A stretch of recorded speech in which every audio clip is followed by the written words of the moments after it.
This video has been brought to you by BreakConnect. Go to the website and register. Check out what they have to offer at breakconnect.com.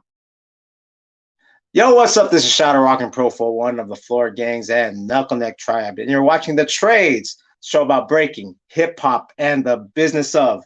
It's a Monday night, first Monday of June. How's everyone doing? Very exciting show today. I think one of I gotta pat myself a little bit in the back and my co-host for tonight. But before we get everything going, I just want to say thanks for tuning in to the Pro for One channel. I was here last week with Carl Paoli, who's considered, or I consider, the very first breaking agent who's out there making deals for some of the athletes for the Breaking for Gold. And if you just noticed, the Breaking for Gold athletes, Sonny and Jeffro, was on the morning show on today promoting breaking in the Olympics. So shout out to Breaking for Gold for having them on there and promoting this culture, because August, like in about a year and a month, we're about to see, all the different countries around the world compete for this gold medal. And I feel like, in my opinion, USA has a very good chance of taking that gold for the very first Summer Olympic Games out there in Paris 2024.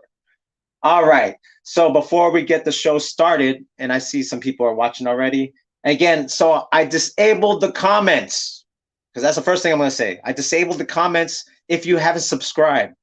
Now, if you want to ask some goofy questions, you better subscribe, because I'm not going to just let it run. If you have questions for my guests, which I won't say yet, you know how it goes, show business. You got to subscribe and then ask the question, all right? But first of all, speaking of which, we're going to clean house. So the first thing is 89% of you are watching the content. You're watching the channel. You got me to 1,500 subscribers. Yet 89% are watching, but you're not subscribed. So please hit the subscribe button, hit the like button on this video, push the bell for notifications, because every time you subscribe, every time you sit down and watch our content here in the Pro for One channel, you actually help the channel. You can upgrade us as far as maybe the camera, the technology, or even getting more guests on in person. If you like the content, please like, subscribe, and click the bell for notifications. So that's being said, now we have our sponsor, which is zenworld.com. Zenworld.com, CBD. CBD comes from the cannabis plant, yet it's not the THC that gives you this the psychoactive effect. We have CBD, which actually helps as far as anxiety and inflammation. And if you don't know about inflammation, inflammation is the biggest cause of disease. Basically, it stops blood flow. So CBD is a good remedy for inflammation. So if you go check out ZenWorld, you got the nano drops. Again, you don't get a head high from this. You put this in your sports drink, your water, your coffee, you drink it, it pulls down the inflammation. Now, if you don't want to ingest it, you could always use the roll-on. So the CBD freeze, ZenWorld CBD freeze. This works like an icy hot.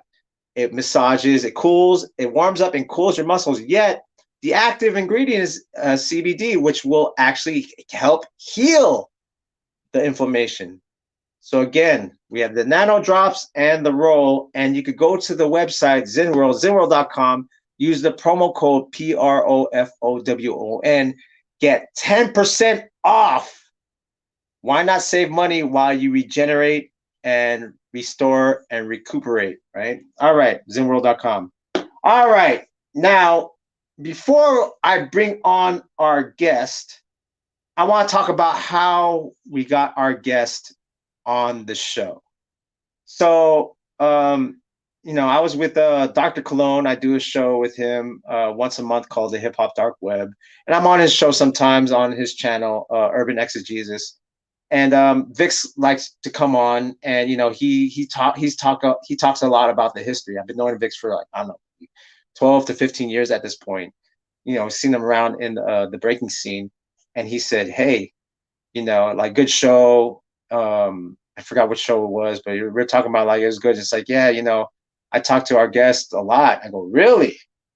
Well, shoot, I would love to have him on. So first up, co-hosting tonight, we have B-boy Vicks representing MZK and BVDs. What's up, Vicks? How you doing? Yo, what up?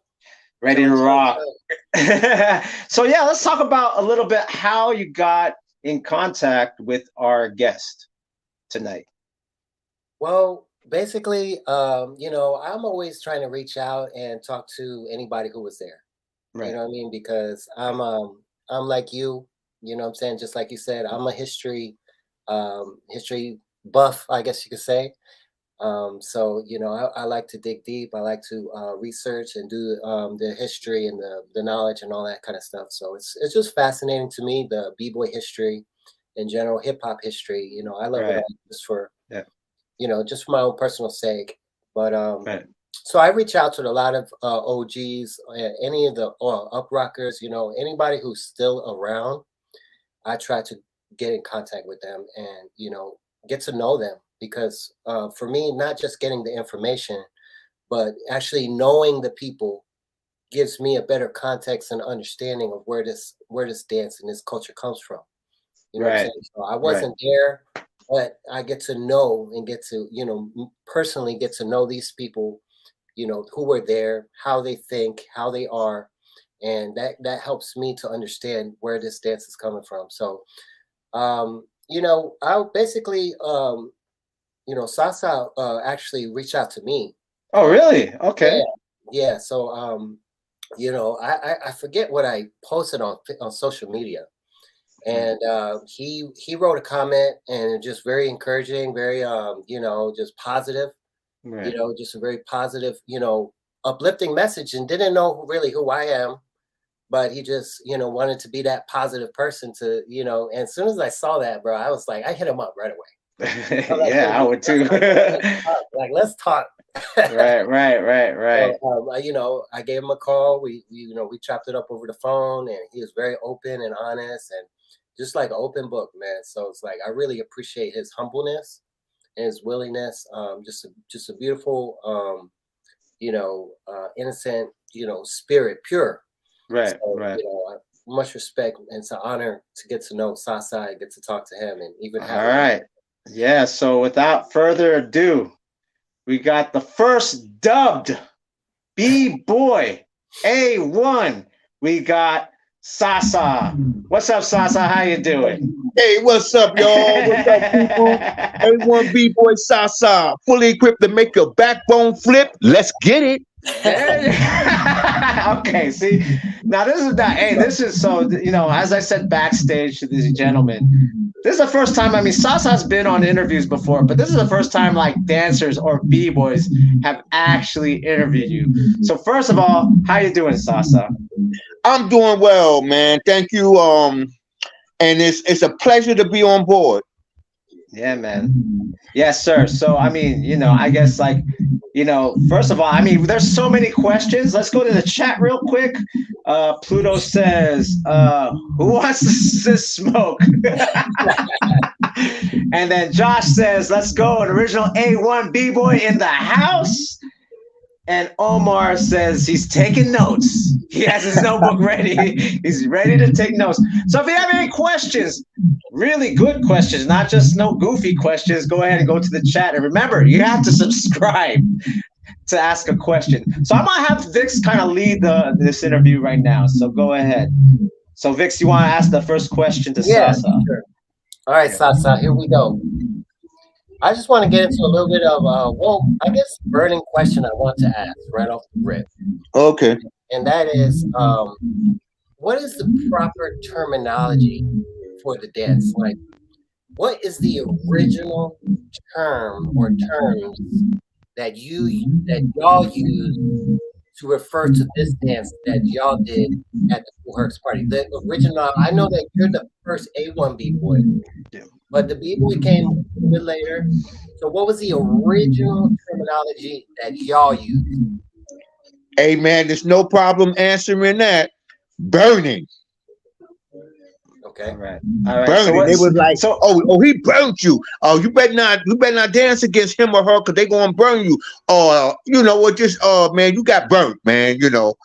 So the first was implemented was burning. Okay.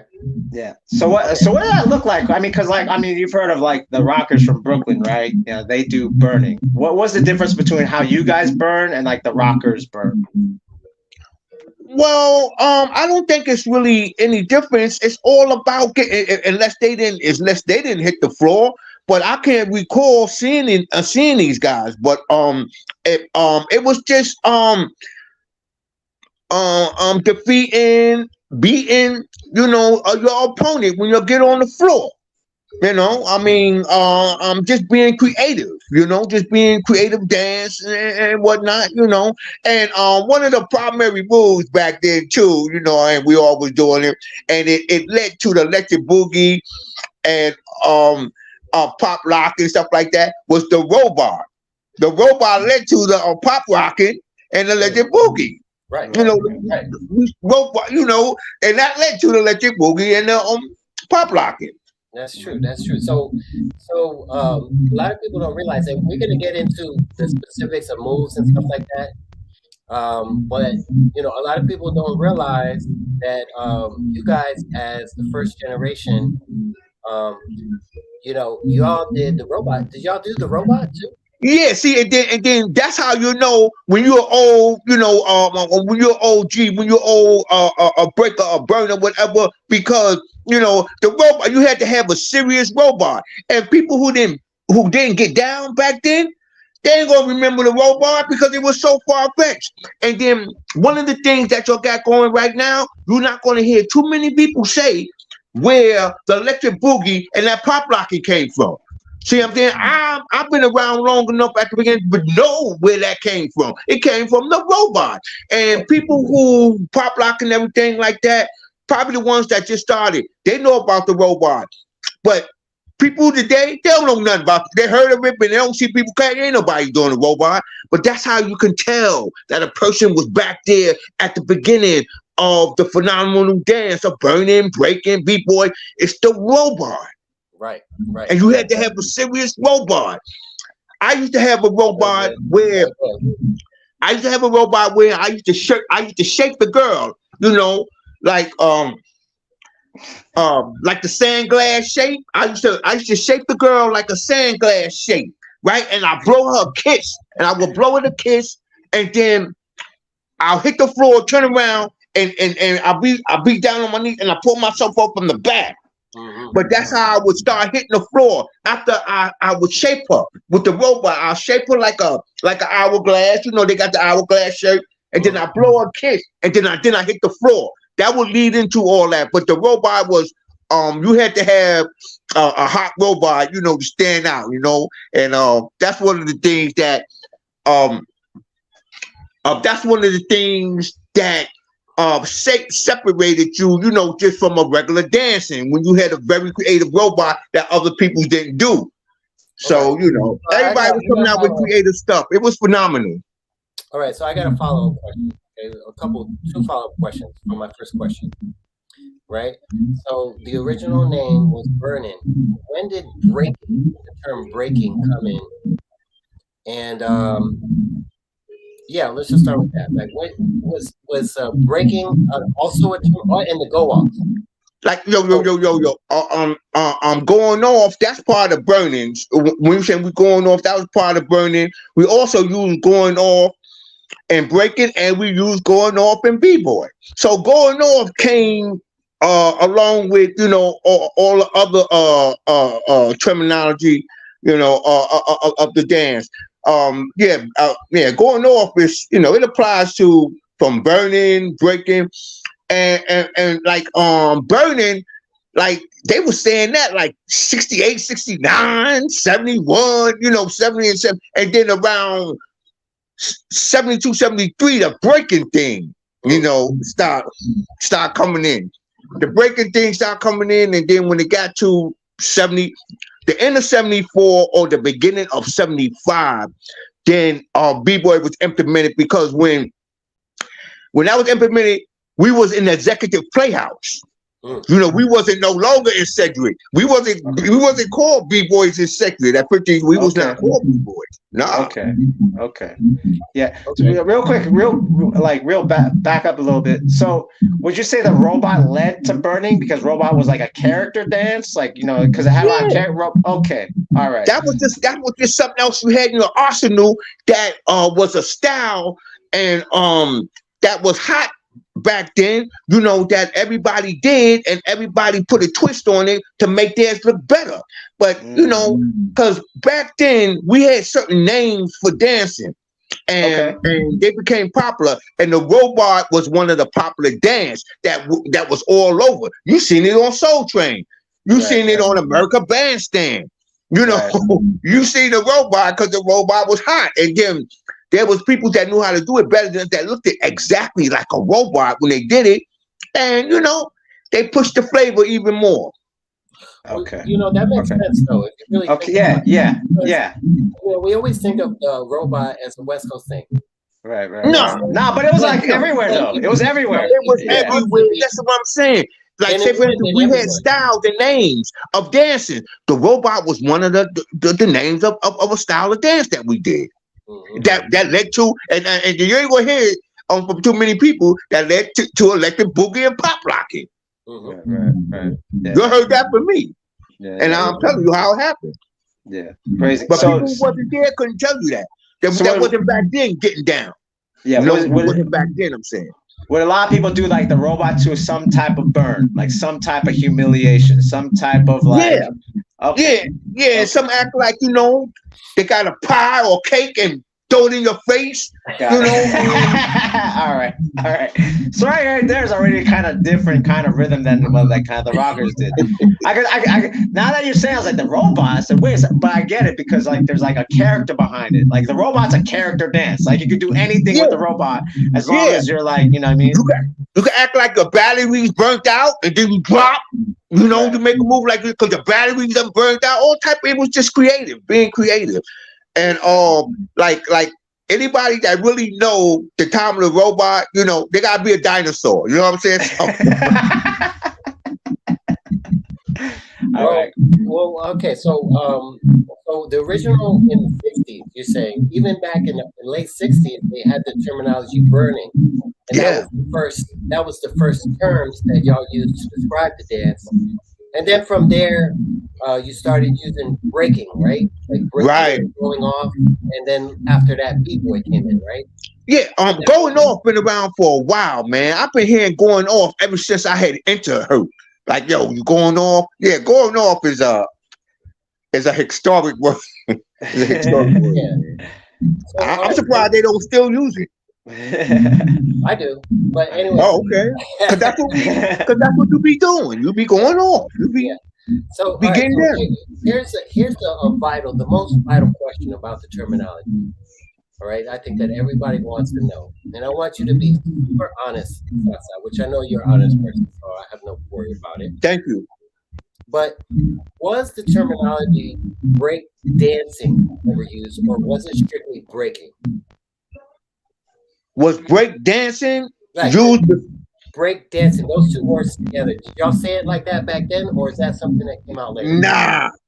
Nah, breaking was the because we said, and then you even seen they had a movie said breaking, but then break dancing came later. It may, you know, if I'm not too sure, man, but I think it came like 1980 or 79 or something like that, man, or 81 or something, man. Break dancing came later, but break dance, that we use that phrase. You said break dance or break in? Well, breaking came before break dancing. Okay. Right. Like even break dance came later, and then it was so phenomenal at the time. But Pee Wee Herman had a movie, and he was saying he was breakdancing and he was breaking stuff on the floor. Right. You know, breakdancing. Pee Wee Herman, right? And see, that's when it really was hot. That's when it came around that time, you know. Well, I appreciate you saying that. I do appreciate you clearing that up, because here's why. when you see a lot of interviews with the Kool Herc dancers, a lot of them use the term breakdancing. And even when asked, some of them have been asked specifically if they use the term breakdancing, and they basically said yes. Yeah, they would say yeah. They would say yeah, because they think, they saying it's the same thing. Yeah, I mean, it's basically the same thing, breakdancing. But I guess maybe you could clarify. Maybe they're saying breakdancing. Because Trixie even said it. Trixie even said breakdancing. Yeah, so long yeah. That they are already thinking about breakdancing because it's been a word that's been around for so long. Right. So maybe they're just right hitting that their story back then. Yeah, and they just added breakdancing because how can I say, like breaking was popular. And like I said, they even made the movie Breaking, and then, breakdancing was implemented later. But, you have a lot of people say, yeah, we said breakdance because it's the same thing, actually. But for me to you, we wasn't saying breakdancing. You're a breakdancer? Nah, we saying, yo, you want to break tonight? Yo, what you call, man? You should see him break. Okay, so let's talk about that a little bit, like that whole how you would use the word break, right? Because for a lot of people, they were like they would use rock, like we're gonna rock that tonight, we're gonna rock this, we're gonna rock that. You said you were using the term break. What did that necessarily mean to you guys? That means that like we're gonna turn out. Another word we use too was turn. I mean we're gonna turn out. We're gonna get down, and then we going off or check it out. We're about to explode on the dance floor. Okay. All right, that's dope. Yo, Vixx, do you think you could turn off? I don't know if you have a volume that's on the background. I don't know if you could turn that off. But yeah, something's going in the background. But yeah, okay. All right. So you use the term break. So let's talk about now like the evolution from break to the first term. You were the very first B-boy. What how did that come about? Okay. Could I straighten this out? Right.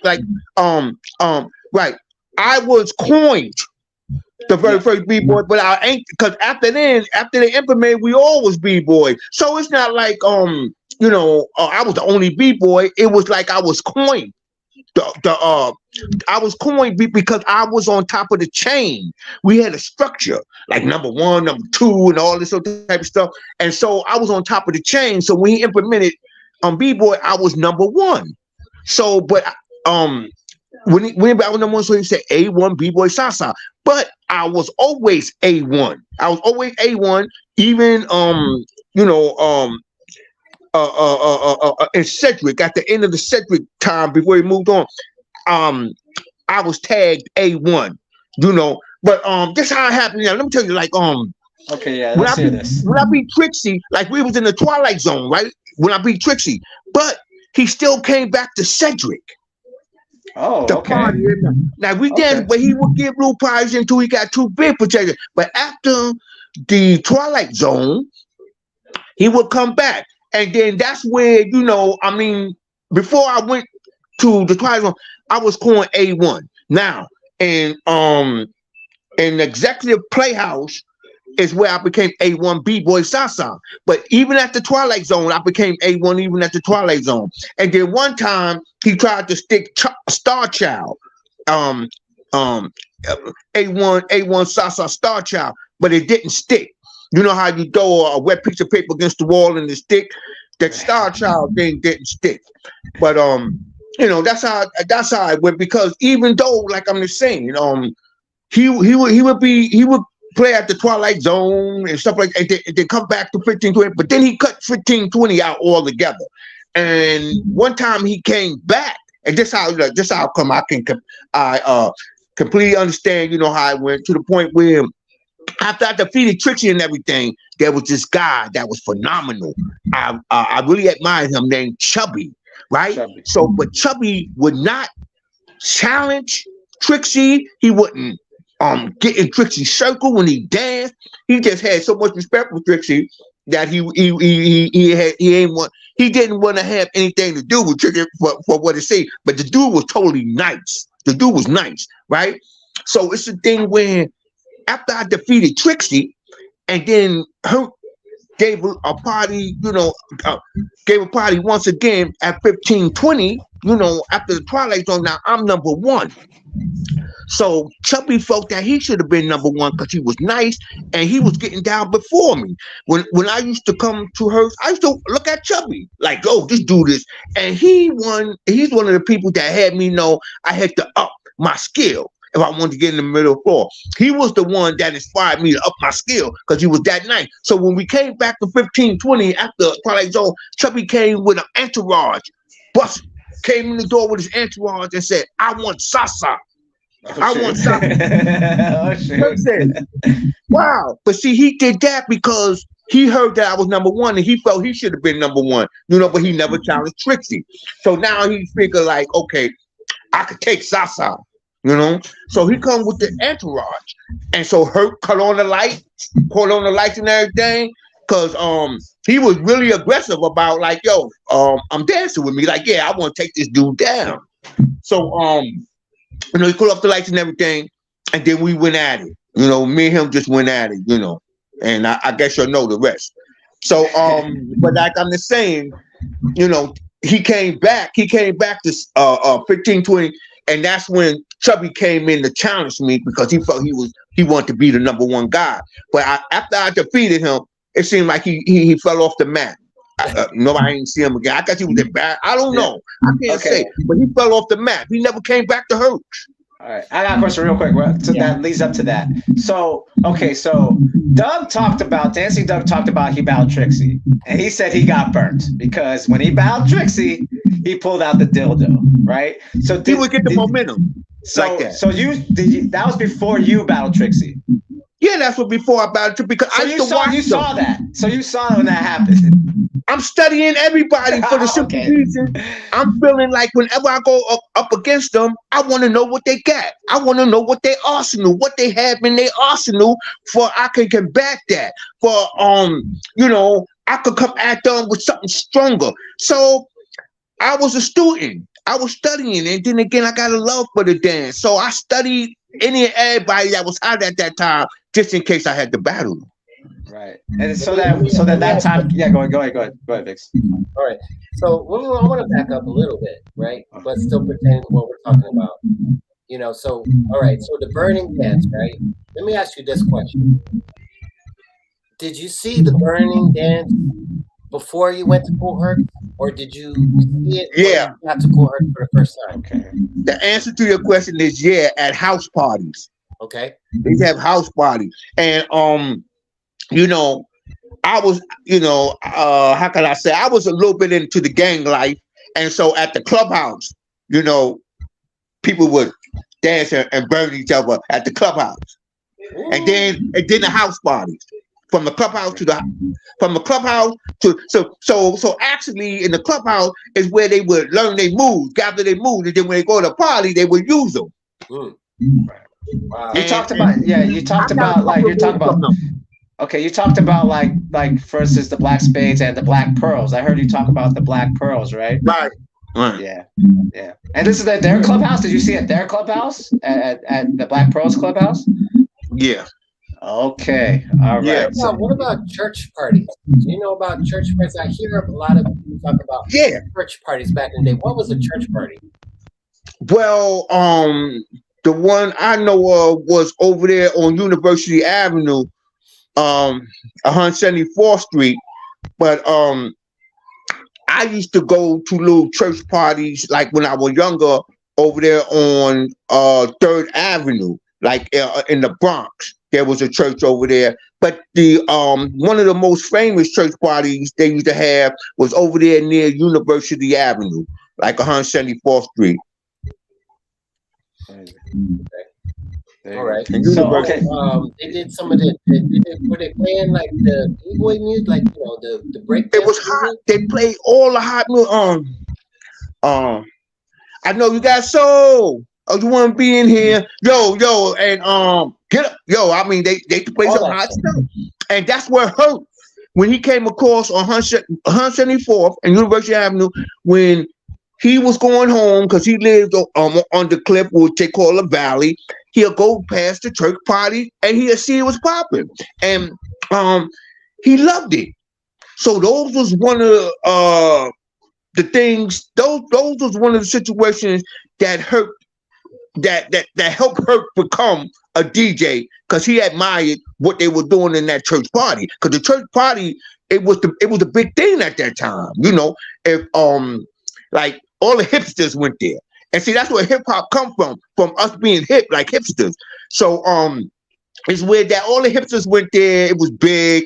And if you went there, you know, you was considered somebody. And so Herc walked across there. He seen the church party jam and everything. He got some stuff from John Brown and all that, you know. So that's how it was, man. Okay, so basically it was these church parties were like, that was the hip place to be at that time.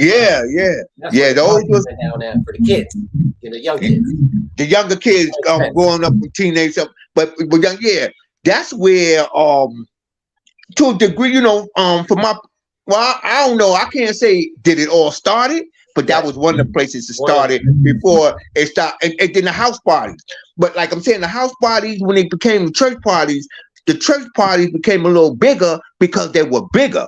The place was bigger. When you be having a house party, a lot of times they giving a party in their living room. Yeah, right. That was the house party. Living room was like Smokey. I heard Smokey used to give it in his living room until, you know, he branched out to over the dojo or something. You know. Yeah. So that makes sense. So it started out in the house parties, and then the house go to the church parties because it can hold more. So it became bigger because it can hold more people. The more people there, the bigger it is. I don't care what it is. The more people there, the bigger it is, and that's where the church parties came in. All right, so okay, I have a question. So basically, when I saw your interview on the Microwave TV, you talked about a move where you got from the Black Pearls, right? So I actually pulled up this footage from a commercial from New York, 1974, and it's for Parliament Funkadelic. So we're gonna watch that right now. I slow motioned it because I wanted to confirm if this was the move that you saw the Black Pearls do. Right here. So let me play this. Boom. Okay. So right here, this one. Right here. This, and down. Was that the move? The one. And that's the one. And that's the one. That's the move right there. Wow, you're on point. That's the move right there. That's the move right there that I made like 20 floor moves from. See, as you seen him did that? No, I didn't come up. I started doing more things on the floor, from the helicopter to falling flat on my face like a push-up and going backwards with my hands down and spinning up. I got like 20 moves from that one move right there. Right. What did you guys call this? Because I heard different names like the umbrella, the parachute. Did you have a name for it? No, I just did it. How about the steps right before he does the move? Like, how about the steps right before he does it? Was this some of the stuff you guys did? This step right here? No. No? Oh, so you didn't do a step like that. Okay. Word. All right. But yeah, that's from 1974. I found that in 1974. But that's exactly what I'm talking about. And then I see a lot of people that B-boys now, they'll do half. They won't do it all the way. They'll go half and come back up. You know, I see that a lot of that. Okay. That's the move. Okay. Yep, that's the move. Let me ask you a question about the Outlaws, right? Now you said that you know, some of the dance was influenced also by the hanging out in the Outlaw Clubhouse. Would you say that the Outlaw, you know, lifestyle at the time was one of the influences to the burning dance, as well as the church parties and the house parties? Did they do it as well? Like, was it one of the influences that helped to start that burning dance? Like, would you say that the Outlaws was the influence to start? Not completely, but they definitely had something to do with it because, mind you, you know, the Outlaws at that time, you know, they was part of the party circle. Mm-hmm. But it wasn't all of them. It wasn't all of them. You know, they were just part of the party circle. Mm-hmm. And then, mind you, when I was inside the clubhouse, I'm like, man, excuse me, I'm like the youngest there because I'm there with my sister, because the outlaw guys, that's their boyfriend. Mm-hmm. So I'm just there as a little dude watching them. You know? Mm-hmm. Yeah. Crazy. And so, all right. So, what I want to ask now is kind of like about you talked about the 1520 Sedgwick party, right? That was the first one. Then from there, you went to some clubs, right? Kool Herc and Rock. They moved their party to different venues, right?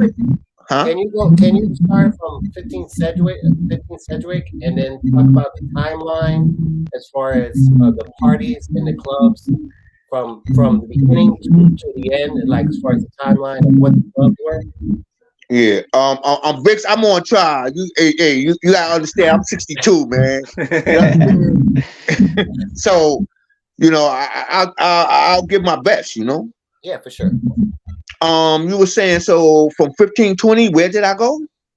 Yeah, like Kool Herc's parties, like you know how you said that they went to the Executive Playhouse or whatever. The Hevelo, So from 1520, it went to the Twilight Zone. Okay, and what year?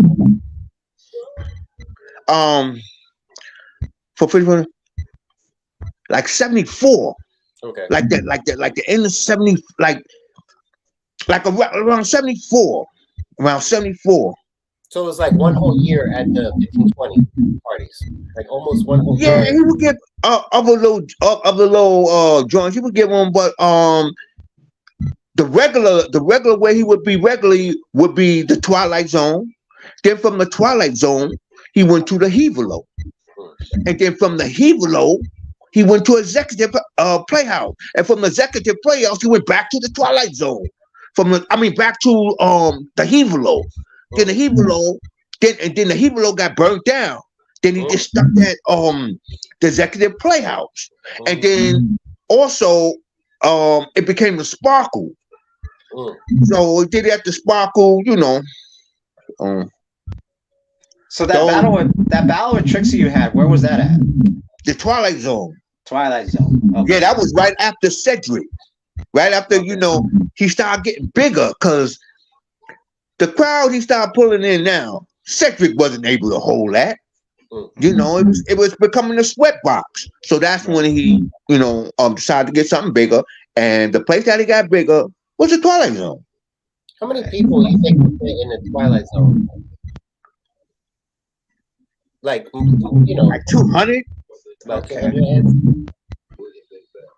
And then that's a step up from the yeah, you know, yeah, because it was getting to 200 and better at Cedric, but like before then it was like 150, 100. It was always packed, you know. But when he first started, he wasn't having no more than 50, you know, with the birthday, with Cindy's birthday and everything, and then you know, back then too, when first started, it was 50 cents to get in. So imagine that, about 50 cents. Right. So you said, well, again, real quick, because I'm all like navigating this. So it was the Twilight Zone where you battled Trixie, or was it Executive Playhouse? Okay, Twilight Zone. It was the Twilight. I always remember that because it was a crazy name, and you know, not for nothing, it ended up being the Twilight Zone for Trixie. Right. Okay. So when Doug battled Trixie, was that at the Twilight Zone? It was nah. You know, even if they may say it or whatever, you know, straight up, listen, I'll tell you, because I was one of the spectators checking them out because it was at 1620 Cedric, and they would have a big crowd. They was straight up entertaining, and that's what I liked it because it was entertaining. They had everybody at ease, joyous, spreading love, you know, and everything like that, man. It was a joyous occasion. Right. Okay. So, all right. So we talked about. I saw an interview and we talked about this backstage, which was like, okay, so you saw Doug and Trixie go. I see him get Trixie, down, man. Trixie pulls out the dildo, right? Trixie pulls out the dildo, and Doug gets burnt. Like Dancing Doug gets burnt. And they flipped out. When he pulled out on them, they flipped out, about Doug, man. Yeah. Doug did bad after. Shout out to Dancing Doug. Yeah. But so you talk about this in the interview. I'm gonna play the song. So did you plan to battle Trixie, or this just happened? It's just like what in the moment? Check this out. Okay. As I was coming to 15, 20, see, I was already a dancer since I was like 5 years old, because I used to dance for a guy named Peg Leg Bates. He used to dance for Ed Sullivan. Peg Leg Bates had a country club, and then I go up there, and my moms would put me on stage.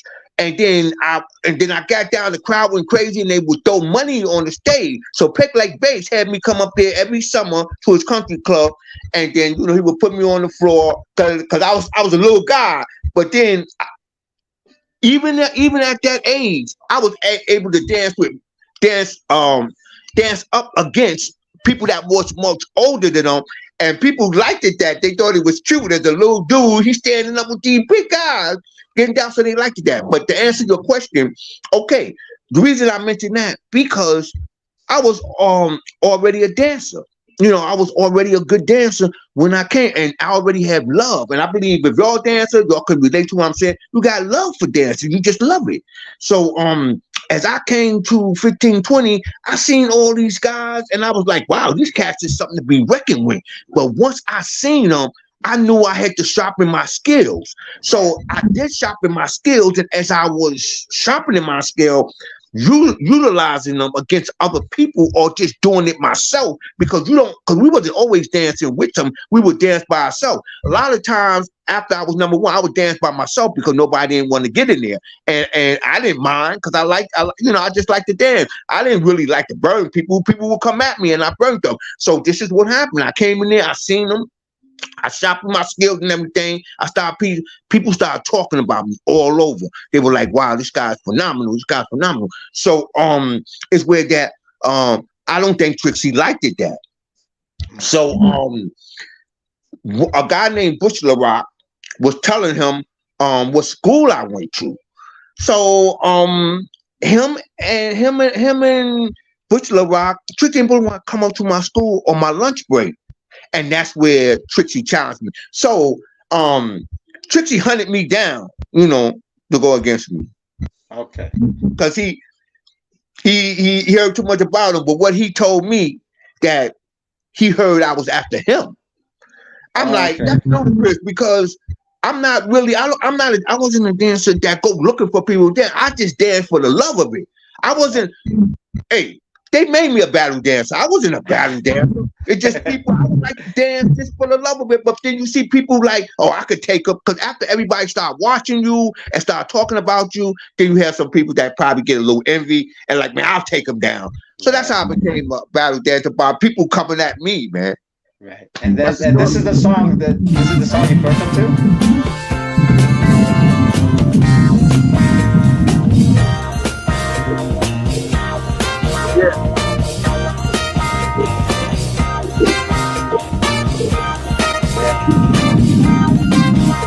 So this is a Voodoo Nan by Lafia Afro right here. This is a break, right?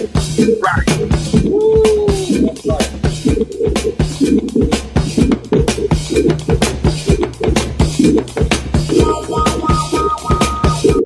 And that, you said earlier backstage, that's the part you said that you heard that part that no one else heard. That wah wah part. No. That ain't what thanks for repeating that. No.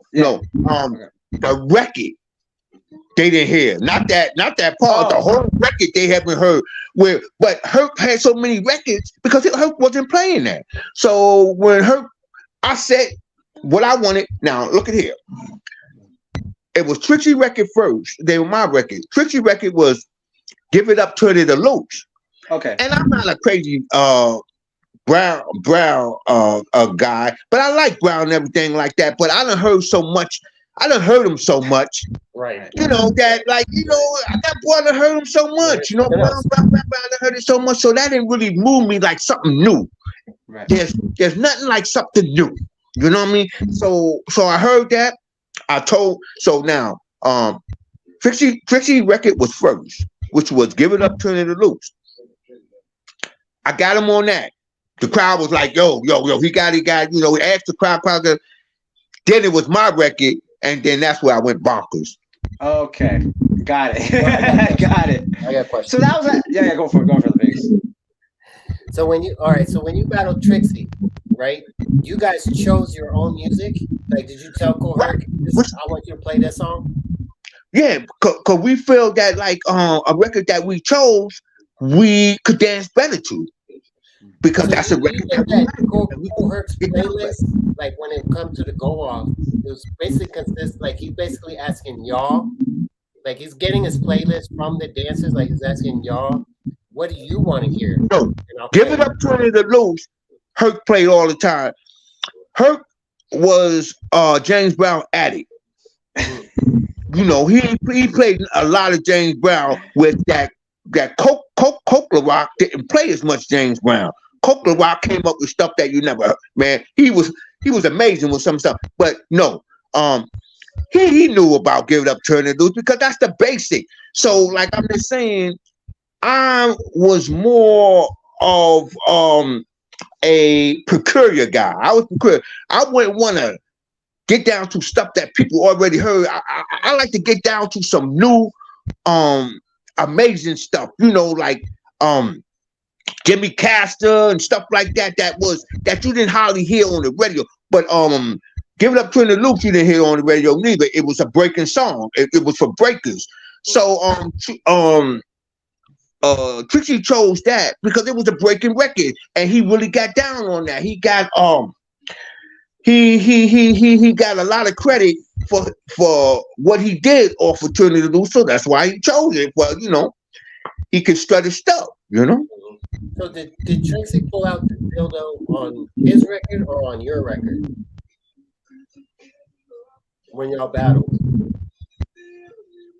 Because y'all battled 2 records, right? All right. Back to back. Mathematically, it had to be his record. Mathematics, because the simple reason it was where that's what's in his arsenal to get momentum. So it had to be that record because that's where he got the momentum. See what I'm saying? He ain't know nothing about my record. And then again, it was where that's how he used to take a lot of people down. So he had to pull that out of his record because his plan was to take me down. Did he only dance to that song? Was that the only song that he battled to? Yeah. Because like say for instance, if he would have won the first battle, right, I would have won the second battle. It would have been the third battle. Right. But I beat him on Give It Up, Turn It Loose, and my record. Okay, got it. So it's like if you could beat him on his record, then you would go to another record. Yeah. Hey, look, once, because you know he wanted to get the momentum. See, he gets the momentum a lot. Once you get the momentum, you run with it, and then if you could carry the momentum to the end of the record, you won. That's it, because you already got the minimum, and then you was going to be, you know, the winner. And both of you were dancing at the same time, right? At the same, going at it. We was at it, just like boxers. Very close to the rock dance. Here's another song. I'm gonna play the song that that Sasa said, "Yo, you gotta hear this song." This is one of the songs that I went off to. Which is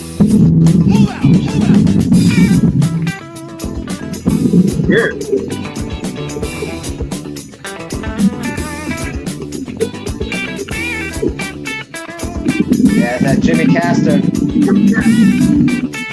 That's where a lot of this came from. Besides, you know, the immediate town, you know, we were in. Like people used to come from the east side, we was on the west side. And they said went to a party where across town. And we liked it because it fitted the environment, you know, that we were involved with at the time. It fitted the environment. And it just made us all move. And the record is called A Groove to Make You Move. Right. That's the name of the record. Yeah, earlier, yeah. Yo, Vix. I was actually playing this because like while you were talking, Sasa, I pulled up this clip right here, and you could react to it because you talked about dancing when you was a little kid. Was with Peg Leg, right? Yeah. Right. So you used to I didn't go. do none of that. Right. But we did the helicopter. Oh, he does a helicopter here. Yeah. And that's where I got it from. I got it from him, the helicopter. Okay. And you probably don't see. Well, I don't see him doing it here. Yeah, I'm looking for it. But he got a peg leg, and he's doing a helicopter. He had some phenomenal moves, but he was actually a tap dancer. Right. Yeah, I'm trying to look for here. I'll keep talking because I'm gonna look for him doing a helicopter. He has to be doing it somewhere because obviously he has like one leg. Let me ask you this, Sasa. That's why his name is Peg Leg. Right. Yeah. Let me ask you this, Sasa. Let's talk. You talking about the helicopter move, right? That was a real popular move with on the floor when you burning, right? With the Bronx, your style burning. So, what with along with the helicopter, what were some of the basic foundational moves that all burners had, from your time? Besides the helicopter, you said the helicopter was one of them, right? Yeah, the robot is another one of them. Robot, okay. What other moves that everybody had that they like? You had moves that certain people made up that were unique to them, but then you had moves that everybody did, right?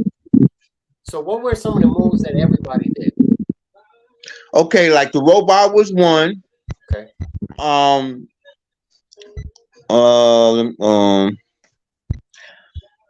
There was another move that looked like you was like Clark King used to do a lot. Looked like you was a tornado. You just kept spinning and spinning and spinning, and then come up to your move.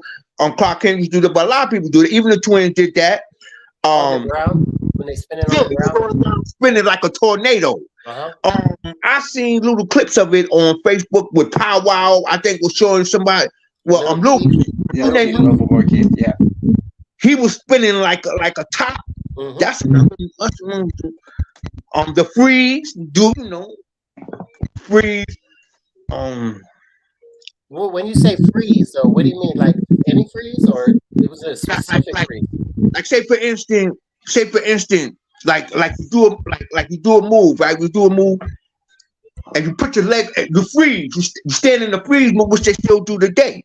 Like after they spin, they freeze on the ground or standing up. And that's what we were doing back then. The freeze, meaning that in the middle of a dance, you just freeze and then go back into the dance. So would y'all do freezes on the ground? Or would you do them standing up? Would you do the freezes on the ground or standing up? It doesn't matter. You could do it on the ground. It didn't matter. The freeze was the freeze. Okay. Even when you robot, you would freeze and then go back into it.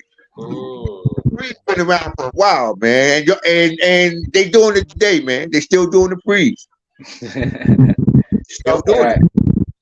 Right. No, so you said you had the helicopters, you had the spins. I just played Little Boy Keith. He did the around the world. Like a tornado. No, yeah. Clark looked more like a tornado. All right. So you said that the twins did these moves. You're saying that the twins did these moves. Okay. Right. They did it. It's beyond me. I didn't say it, but they did it. All right. So you're saying the helicopter. You're saying that one drop, right? The one that we saw the video of. And flip it and handstand. I didn't flip, but I did the handstand. Okay. All right. Was there a lot of people? I ain't gonna say I was the first, but I was one of the first did the handstand and froze. See, that's the other thing with the handstand with my legs cocked backwards in the air and froze, and then come back on my feet. But I didn't. I was in the flipper. Although I had a roll move, like you just roll. I would roll and spin up. Where I got that from a gym class. I was in. They teach how to roll, but I added the spin up myself. But I got the rolling like this, roll like a ball. I got that from the gym class. Oh, cool. So, all right. So, so you got the basic moves that everybody did: the helicopter, the freezes, the robot, the spins. Right. These are the basic burning moves from your time, right? Okay, now the handstand wasn't too much the basic. That was me being creative. Right. But everything else, pretty much, yeah. Okay. All right. So, and out of those moves, and flipping, I didn't flip though, but that people flipped in somersault though. But I didn't do it. All the twins did do it. You had some people from Smokey. They had a low reputation to do, regular somersault flips. Okay. All right. So gymnastics was always part of burning, going off even back then. Yeah. Mm-hmm. Yeah. Okay. Oh, that's cool. All right. So now, 100%. So apart from the basic the flipping even happened before us. Like this flipping, because Gregory Hines and all of them used to flip. Yeah. Right. So you guys implemented that into your burning and all that. Yeah. So, so what about, somebody had to get something from somewhere. Oh yeah. We had to get from somewhere, and people after us had to get something from somewhere. That's just the way it is.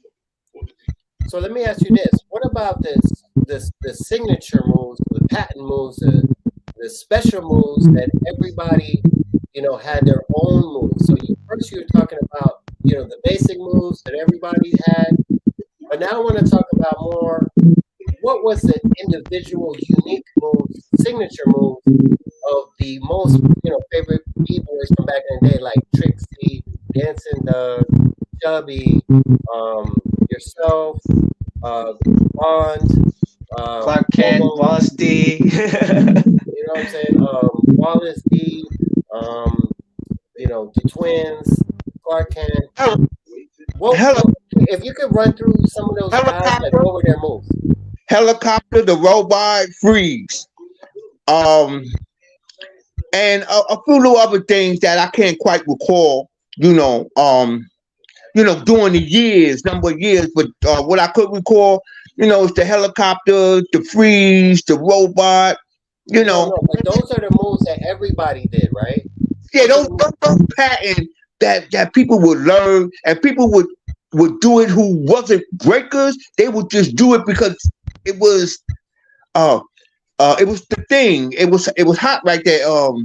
It was in. We call it, it's in. It was in style. Mm-hmm. So that was pattern. But when you was a breakup, you add a little twist to it, and then you get attention because now you add the twist, to something that everybody doing.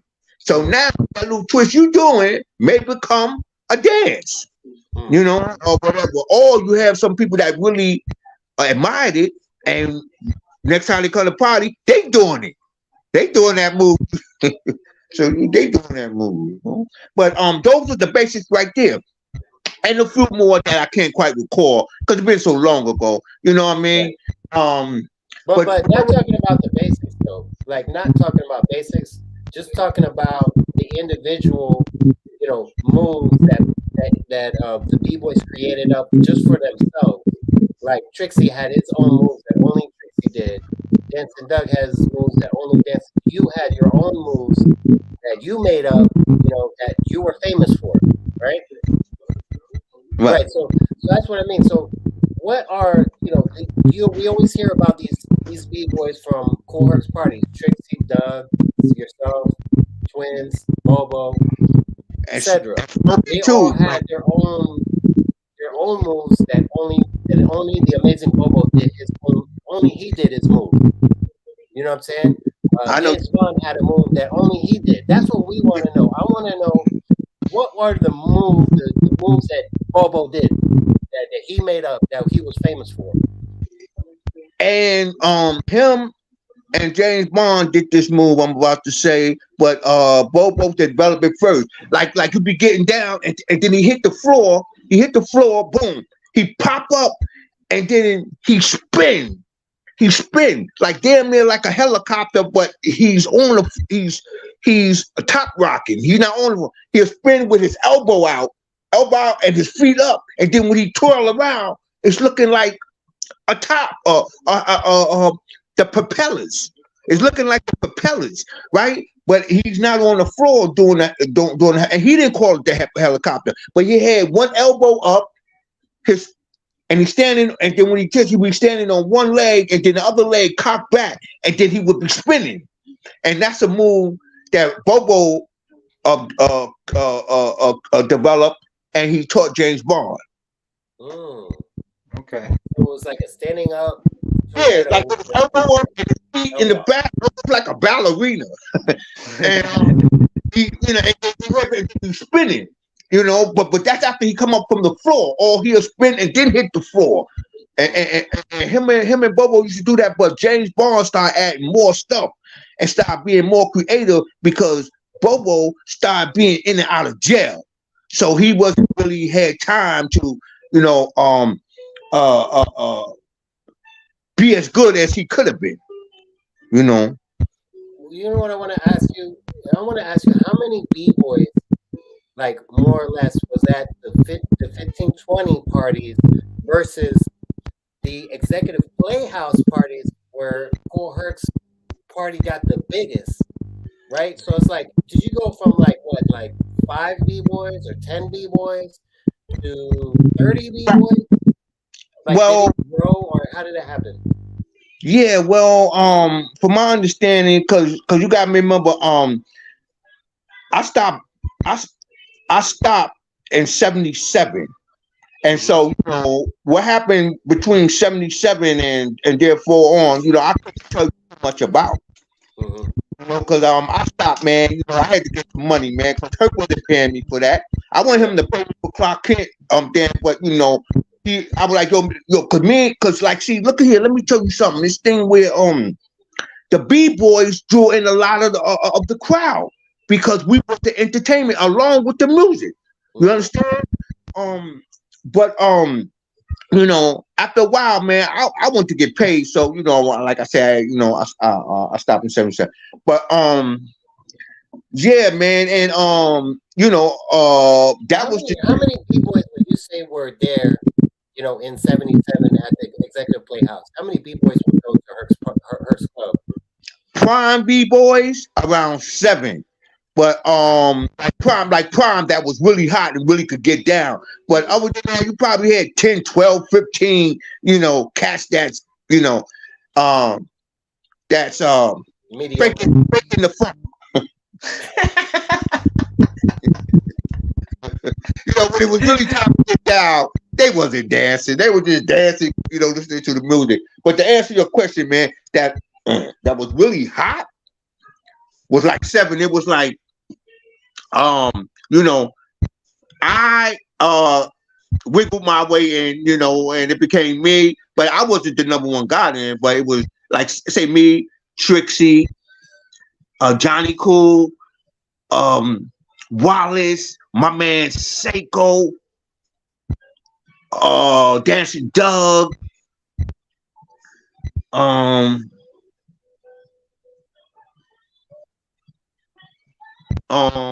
James Bond wasn't there, Bobo wasn't there, and I think a couple of, but the ones I just named were the people that like pulled the big crowds. Like once they started, big circles. They had the big circles. But that was at 1520, right? That was at 1520. Like James Bond came around Twilight Zone time, low time. So Clark Kent came around the Hevelo time. Okay. The Twins was before. Yeah, I left out the Twins, right? I didn't say the Twins. Yeah, you didn't say the Twins. Yeah, the Twins. And the Twins, see, the Twins were before Clark. The Twins brought Clark Kent in. And he ended up being he ended up being number 2. He was the one that was going to take me on. And we had a chance to take me on.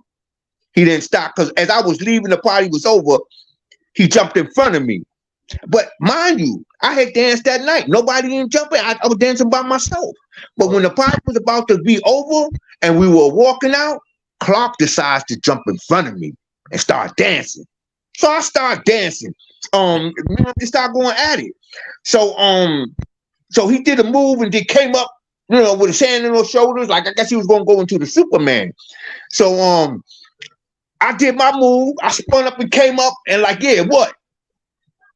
And he ain't move. He ain't do nothing. What move did you do? What move did you do? I did a move where I had put both my hands behind my. I put both of my hands behind my head like a move like this. Went to the back, went to the front, and then spun up. Like what? Okay. All right. And then what happened after that? Yo, after I did because he did his move first. After I did my move, I spun up and like, yeah, what? Because he's still in front of me like Superman. So I'm like, I did my move and like, yeah, what? Like I didn't say it. I did and he looked at me, and then my friend said, yo, come on, man. And I just walked away. So I told him, look, let's tell Kool Herc, me and you gonna battle, and we want a prize. We want to be compensated, man. Because I got tired of just dancing, ain't getting no money. Because we getting older now. Right. So Clark said it, he told her, but he didn't respond. He acted like he wasn't interested. So we left it at that. But my thing is, remember when I danced that night. I had a big circle. He could have jumped in then. So that's for that. But he was number 2. So he was, That was that the first time you saw Clark Kent? Is that what? Was that the first time you saw Clark Kent at the Hevelo? Nah. No. I seen him prowling and investigating. I seen him looking, checking people out. And a lot of people, even Flash was a break there. He used to go around observing, watching people. But cats like him at that time, Flash, Melly Mel, they didn't think they were good enough to get into that circle with us at Herc's. A lot of guys that had little names that came from Smokey's. Only the top guys from Smokey came to Herc's and try their hands at the dance. But some of other, they feel they wasn't ready. You would heard other One Eye Andre, cats like that. They felt they wasn't ready because Herc's was the mecca of breakdancing and Smokey's. But Herc was the mecca to the point where the best dancers, like best dancer Clark Kent, Twins, Bobo, they came from Smokey. So this is a question. So basically, those guys are coming, like the Lucky Charms and all these guys are coming to the Herc parties. Were they taking a lot of the stuff you guys are doing and bringing it back to Smokey's parties? Or vice versa? Yeah, or vice versa. Yeah. Oh, Smokey. So I don't know what. All I know, they, the ones that came, they came ready. Like, yeah, this is what we do. Who were some of the dancers that came from Smokey's? Was it you said it was the Twins, Clark Kent, and who else? Bobo, Johnny Cool. See, y'all guys got me thinking. I gotta really think. It's all good. That's what you're here for. That's what you're here for. We want to hear it. Johnny Cool was one of the dudes too, man. And Johnny Cool was one of the dudes that flipped back. Yeah, he was one that did the gymnastic flip and land on his feet and get down. Yeah, he was one that he was one. What about Fuji? Tony Fuji? Oh, Tony Fuji Lalonde. Later. He came later. And, you talking about 78 and all that. Then I had stopped. Oh, okay. Charlie Rock. You talking about late 70 cats, man. Okay. So I don't really know. Got you. So you were gone already when Charlie started to come, like DXT and Charlie and Fuji and them. Yeah, okay. Yeah, they knew about me, but I had to let it go, man, because I had to get some money. Herc was getting a lot of money. He wasn't giving the only thing that Herc, like he was popular break dancer, he let us in all the parties free. We never had. Right. Once you were one of the dancers, one of his dancers that he considered, he would let you in free, and anybody that was with you could come in free. I want to go back to a hot dancer. You could be one of them cats that acting like you know now.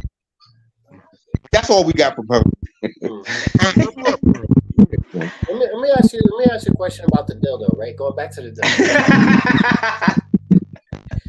Oh man, give it up, turn it loose. I have a totally different feel with that song now. They say for instance, they turn around, like say you do a move, turn around. He be behind them with that like that, and so that made them look real, like okay, yeah. Hey, fellas, I wasn't playing that. You wasn't coming out with no dildo, man. And that's why he into a lot of fights with that. Yeah. Well, let me ask you this: how was you able to cut? Yeah, that's a good question. Like, what material? Good thing you said that. Good thing you said that for the simple reason, what he had was so strong, I couldn't just cut it like that. So, I acted. I took it and I did it like that to let them see where I was coming from. Oh. For real. But they knew where I was coming from. Once I took the and went at it like that, they went hysterical because they knew what I was talking about. But physically cutting it off away, I would have had to have a drill or something. But I just gave them. I just how to say emphasize or something, Yeah. So you took out an actual physical scissors. Yeah. But you acted like you were cutting it. Yeah. See, when he pulled it out and started shaking, he starts shaking when he pulled it out. So I went down and I had a sweatsuit. So I had the scissors in my pocket because I knew that's what he was going to do. And I knew that's where he get a lot of momentum. So I had to cut the momentum out. You understand? And make it more even for me. Okay, the tricks is over with. Now you gotta dance. Okay.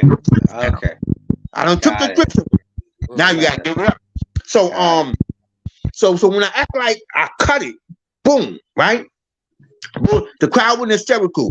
Then I went into a move and I pulled out like some, Mr. Magoo. Yeah. I pulled out some Mr. Magoo glasses. Yeah. Okay. I already know where you're going. Right? Because this is the way of showing him I could do tricks too, but I prefer to dance. So when I put out the Magoo glasses, I started acting like Mr. Magoo, along with the and people went crazy. So I put the tricks away. I put after that, because that was my only trick. After that was the Magoo glasses. So after I took them off, and then I started roboting with the Magoo too. After I finished that, I put it back in my sweatsuit pocket, and then we started dancing. And So here's my question. Why would the dildo get so much momentum if he did it? I mean, obviously he did it before. Like did he pull out the dildo every battle? Can I tell you something? That was one of his power moves. Okay. That's what I'm saying. So why would it catch so much momentum if he did it's it? It's like the radio, bro. He doesn't want to lose it. People loved it. New crowds. I mean, it'd be the same crowd in the new crowd. So when a new crowd comes, that's their first time seeing it. Or if it's ones that was there before, they just liked it, the idea of him doing it, and then he would act like he orgasmed. He would act like he came, like he orgasmed, and some people liked it that. And then again too, it was where that. Sometimes he'd be up on the person with it. That's why I didn't understand why he didn't get into a lot of fights. Because sometimes up on the person doing it, and then people would think it was so, it was so crazy, hysterical, that a person would do that it drove them crazy, man. They liked it, and then like I said, sometimes it don't be the same people. Oh, it will be the same people, and like we said, some of the same people who've seen it, okay, but it was just always, all the time it hurts. It would be the same people, but it was always newer people because it started getting bigger. So now there's more people coming that haven't seen it, they react the same way. Okay. So they haven't, some of the people that see, and some of the people like, he's doing it again. But then the new people, they would go they would go hysterical like the people who seen it the first time. So when he pulled it out, he didn't just pull it out. He actually used it and danced with it. He did a lot of things with it. Right. He would be shaking and then he act like he had an orgasm. You know, like he would have his eyeballs back. You know what I mean? Would he do it on beat? I mean, would he do his gestures on beat, or he just did them randomly? Was he like dancing with it, or he was just like totally acting? No, he was dancing with it, man. He was dancing. And then after he finished, he'll put it away and then go into his other move because Trixie did the robot too now, you know what I mean? And then he had a signature move called a shake with his afro. His afro would be shaking. You know. Okay. And then he hit the floor a little, but he wasn't a major floor guy, but he would hit the floor, but he was more of a top rock guy. So he was like, when you say he hit the floor, he maybe like do a roll, get up, stuff like that. Yeah. But he ain't stay on the floor. I wish I could show you or you there talking about he ain't stay on the floor, man.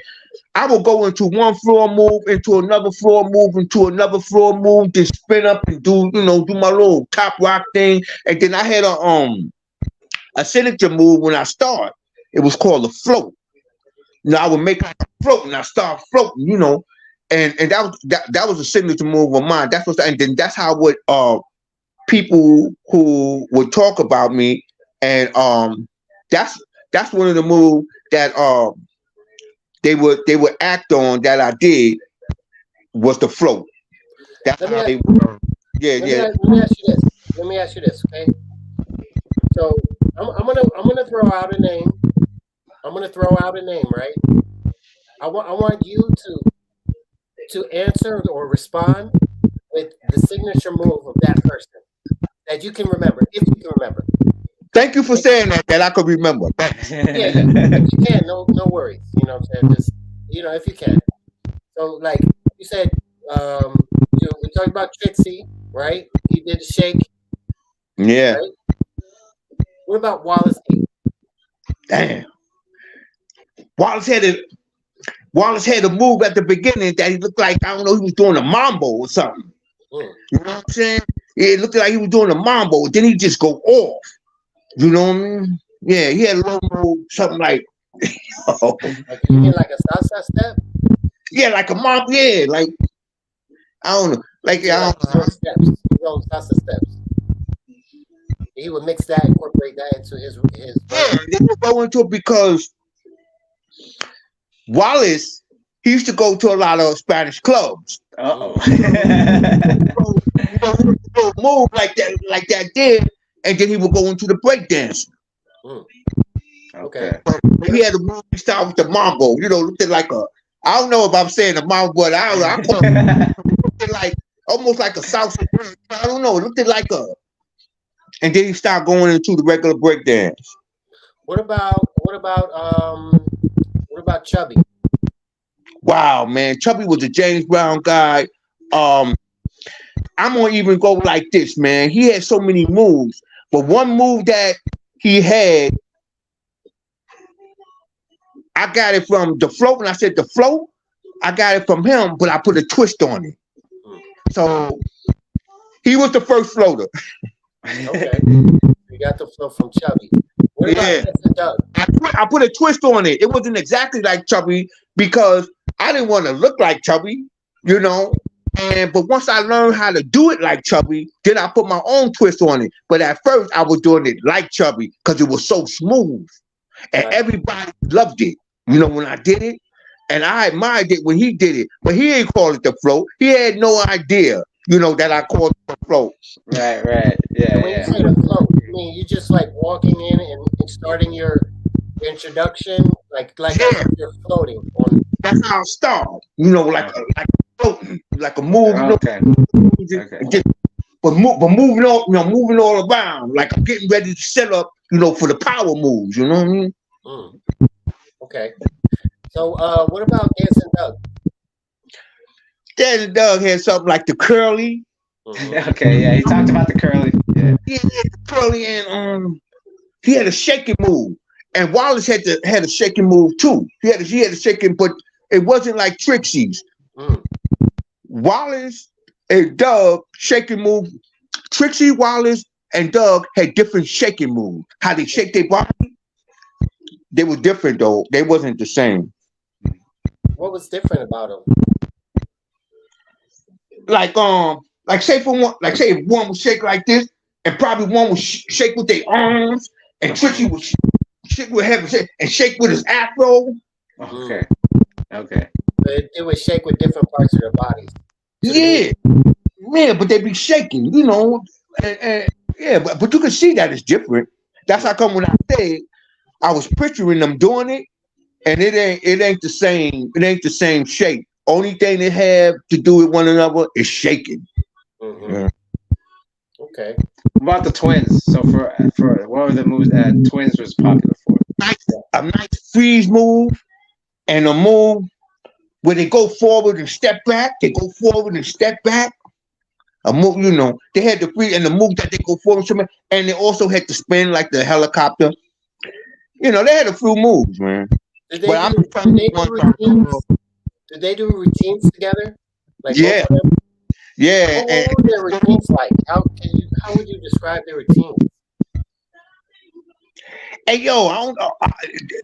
They would be like a tag, like he'd tag them, you know, not all the time, but I'm just saying that time where he tag them, he going, and then they do different moves. See, that's the thing about it, you know. The prime dancers, you know, they didn't always just the center move. They didn't always have the same stuff. That what made it so interesting, and that what kept people interested. That it like they always brought something new to the table. But the signature would be the same, a signature move. But then they always brought something new to the table, you know, to keep the crowd aroused. Right, that makes sense. So what was their signature? What was the twin signature was a freeze. Was the free, and the move they jump forward and come backward. They jump forward and then come back, and then they had to move, you know, like the top. That like spinning, like just spinning. That Clark Kent developed better than them. He ended up being better than them, but they had the little spin thing like that. And then they had moves, other moves. Sometimes they'll do a move and you won't see it. The next week or the week after. See, that's the thing. That's how you have to give it up, man. You gotta have something, you know, to bring to the table new. You know, to keep you know, to keep your popularity, man. You know, you do the same old thing, people get bored, man. You know, they feel like you played out. Yeah, you played out. You know? Come on. And you guys would go to Herc's party every week, right? Or is it every 2 weeks? It would be every 2 weeks, I think. And then we start getting popular. I think it was every week after it started getting popular. But before then, it was like every 2 weeks, and sometimes not every week. And then to a point where he seen he could make a living, and then he started doing it like damn near every day. And then that's when he started damn near going down. You know what I mean? He wasn't, you know, how can I say? People wasn't as fascinated because they see him all the time now. You know? Right. But now he making a living from it. That's how he making his living. So he will be playing after hour spots, little clubs and stuff like that. You know, that'd be every day. So the intensity wasn't as high as it was before. He would play like once a week, every 2 weeks, you know. But you would understand that because now he's making a living out of it. You're seeing the person every day, damn near. So I have a question. So basically, it went from 1520 Cedric, then it went to Twilight Zone, Executive Playhouse, Hevalo. When did it start going to the parks? Were you still going? Were you still attending these stuff when it started to go to the parks? The parks were still around that time, and damn, it was every summer.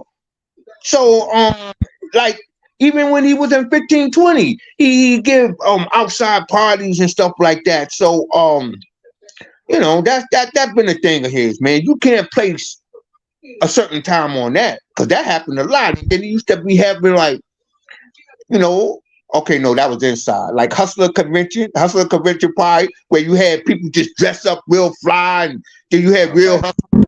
out there with all type of big cars, and you know what I mean. And it was I don't know, it was a unique affair. It was unique. And then, oh man, you start having people like up and coming, like celebrities going to hurt, like Wesley Snipes, you know, upcoming, you know, they wasn't one, but you start having all type. I'm saying, you start having really popular people, boxers and stuff, famous boxers coming in, and all that.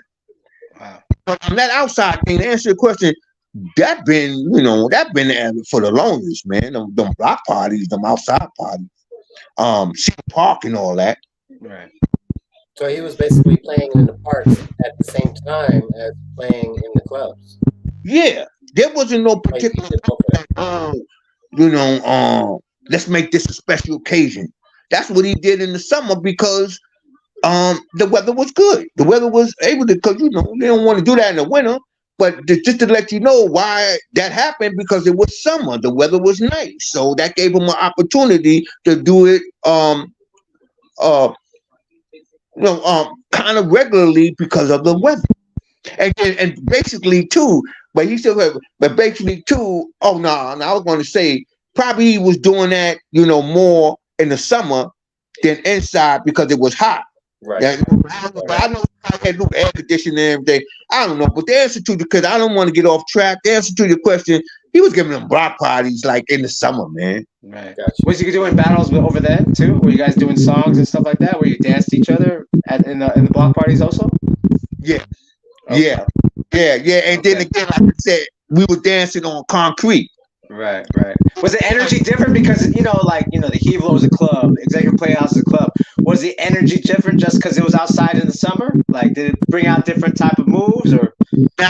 Nah, because the music he played, you know, you really felt the vibe. It really got into your system. So no matter where you was, that music that he played, and mind you, the music that he was playing music that nobody had, and that was hot. That would distinguish him from other DJs. Because we were playing songs that DJs wasn't playing. Got it. So that's what I'm saying. So you're about it because, like you said earlier, like, I'm James Brown out. I like James, but it's a little too much. So that's what helped you give you your energy, right? Your vibe was that going to his party, you know you're going to hear something that you've never heard before. Yo, you couldn't have said it better than that. And that gave me a vibe. And I went there because certain music makes you move. Certain moves you get from what the instruments is playing and stuff like that. Right. And I got a lot of that from him. Herc really polished me to the point of the music he was playing was my music. And then like with the music that got to my soul. And then when you do it from the heart and soul, man, you're forced to be reckoned with when you're coming from the heart and the soul. And so were you surprised about some of the records he was playing? Like, this is some rock stuff. Like, what? But it made me feel like going off. Like Babe Ruth. I didn't hear. If you hear the instruments and the sound of that, and you got some of the best speakers that money can buy, and then you hear all the doom doom doom doom doom doom doom doom doom doom doom doom. Oh man, yo, that hits you hard, man. And so no one else was playing that. No one else was playing the Mexican. Nah, not that I. Not that I. Okay. Okay. You know, Bargo Rock, all that. I heard that from Hercs, man. And I went to other parties, mind you. And other parties, they had hot stuff. But Herc had the hottest. And then on top of that, he had the best speakers. He had the best sound system. So it was like the band was right there on the stage. Yeah. All right. See, because that's the thing I think a lot of people are trying to, like, when we get into, like, the original roots, a lot of people are playing, like, like everyone says James Brown funk, but you out of what Sasa is saying, you say, nah, he was trying to be different. And you like that, the fact that he was different, then because you went to clubs before and it was like playing probably James Brown, Kool and the Gang, stuff like that, right? Yeah, and look at here, man. What more can you ask for? The best. Right. What more can you ask for than the best? And I'm not saying that just to be saying that. You have thousands of people saying the same thing.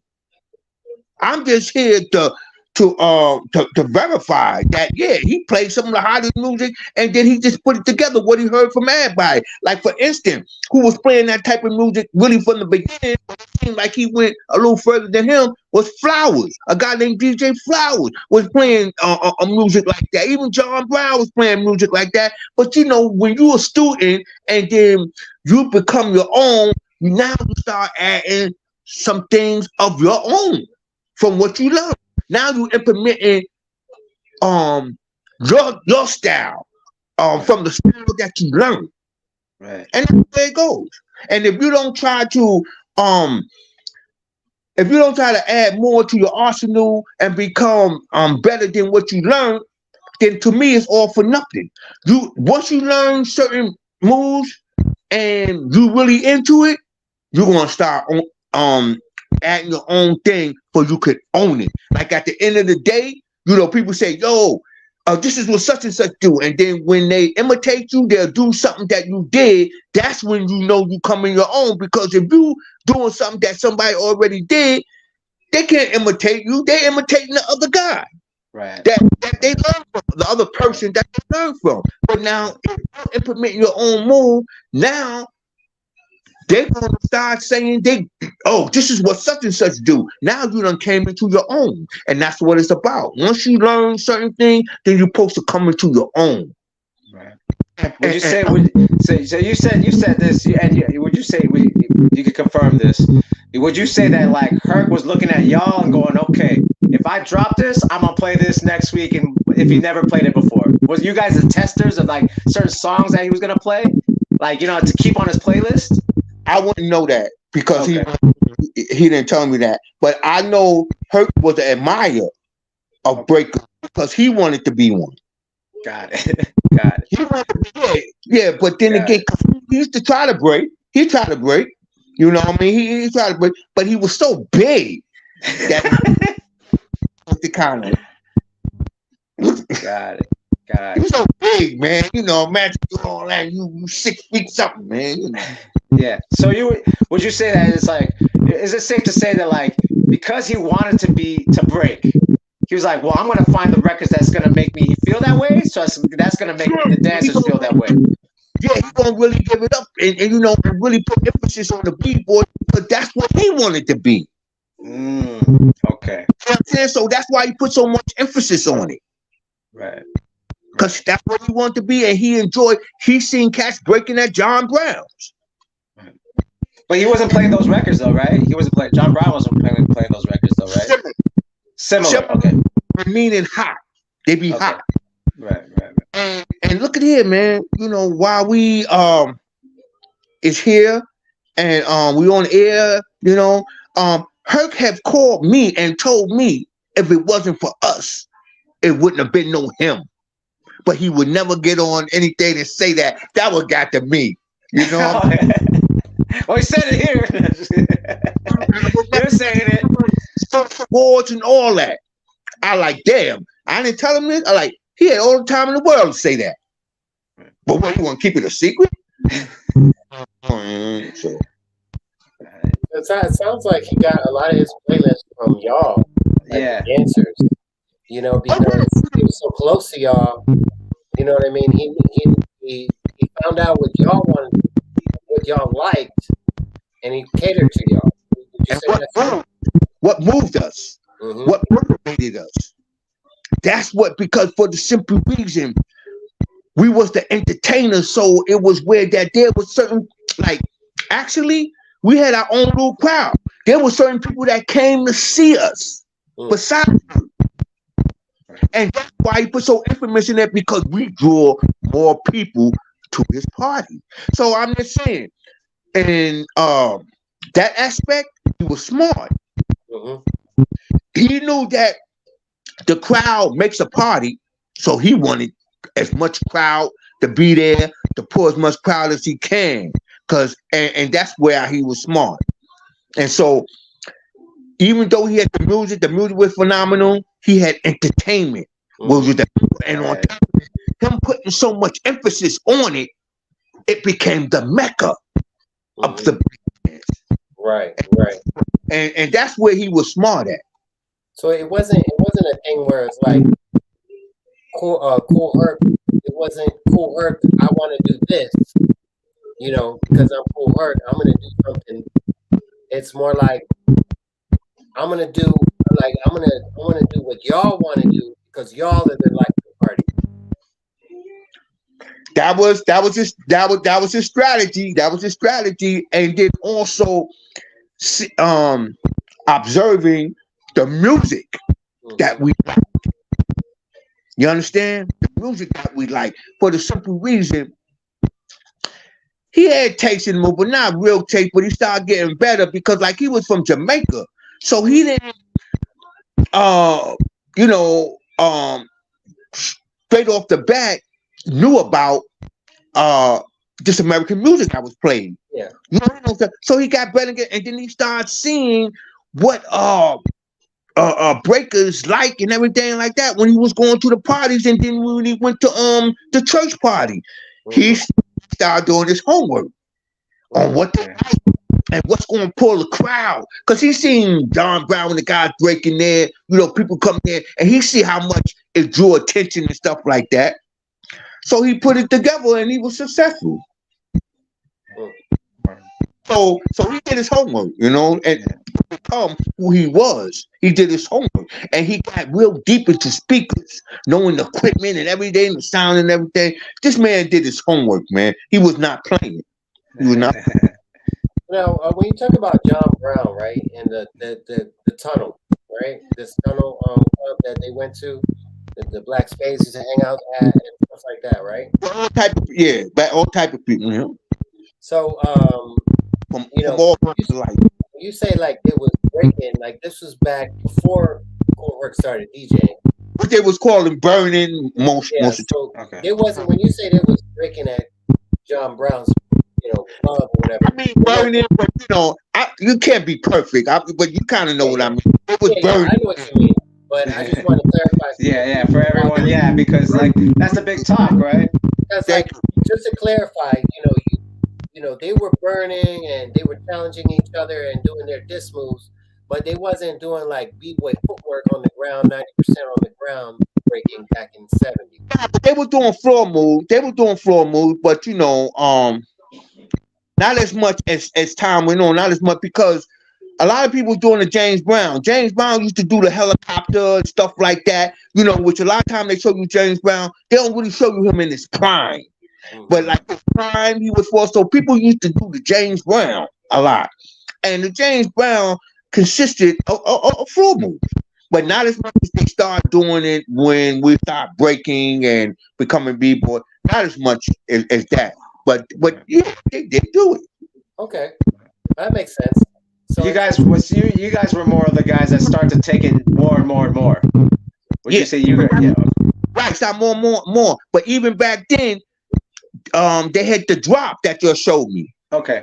Drop. They was doing that back then in the house parties. Okay. That's a floor move. The drop is a floor. I mean, you don't stay on the floor, but you're on the floor when you drop. Right. Okay. So at the very beginning, these house parties in 1970, you got the burning, and they're doing very light floor moves like doing the drop and just maybe a helicopter, but just keeping it like more James Brown type of floor move. Yeah. And then as Kool Herc's party, you split. Yeah, split. Yeah. James Brown. Whatever. You got me. I have to remember because there's so many things. But I never thought about the split. I don't know. They ain't doing the split now too much, but the split is a floor move that they used to do. Right. So it's common. So when after the church parties and we get to Kool Herc's parties, that's when y'all take it to the next level. Y'all start like really implementing a lot of comedy, like funny, like making the crowd laugh, like this into the next level. And that's when but it was still mainly up top, right? It was probably, what would you say, like 75-85% up top, and then the rest on the ground. Yeah, but I don't say, man. I don't know, like, see, burning, breaking, B-boy. You know, that's what it is. It's floor top moves. It's going on, but we start doing it more. Floor moves like the end of '74, the beginning of '75. We start going to the floor a little more harder. We was going because now it became a thing. It was becoming a thing because most of the time, you know, the up rock, you know, that's the thing because they had named dances. But then, like, it became because now it was more to your arsenal. Like when it started the break beats, now it's more, and then you had to be more athletic, more skillful. When it came to the floor, it consists of more skill.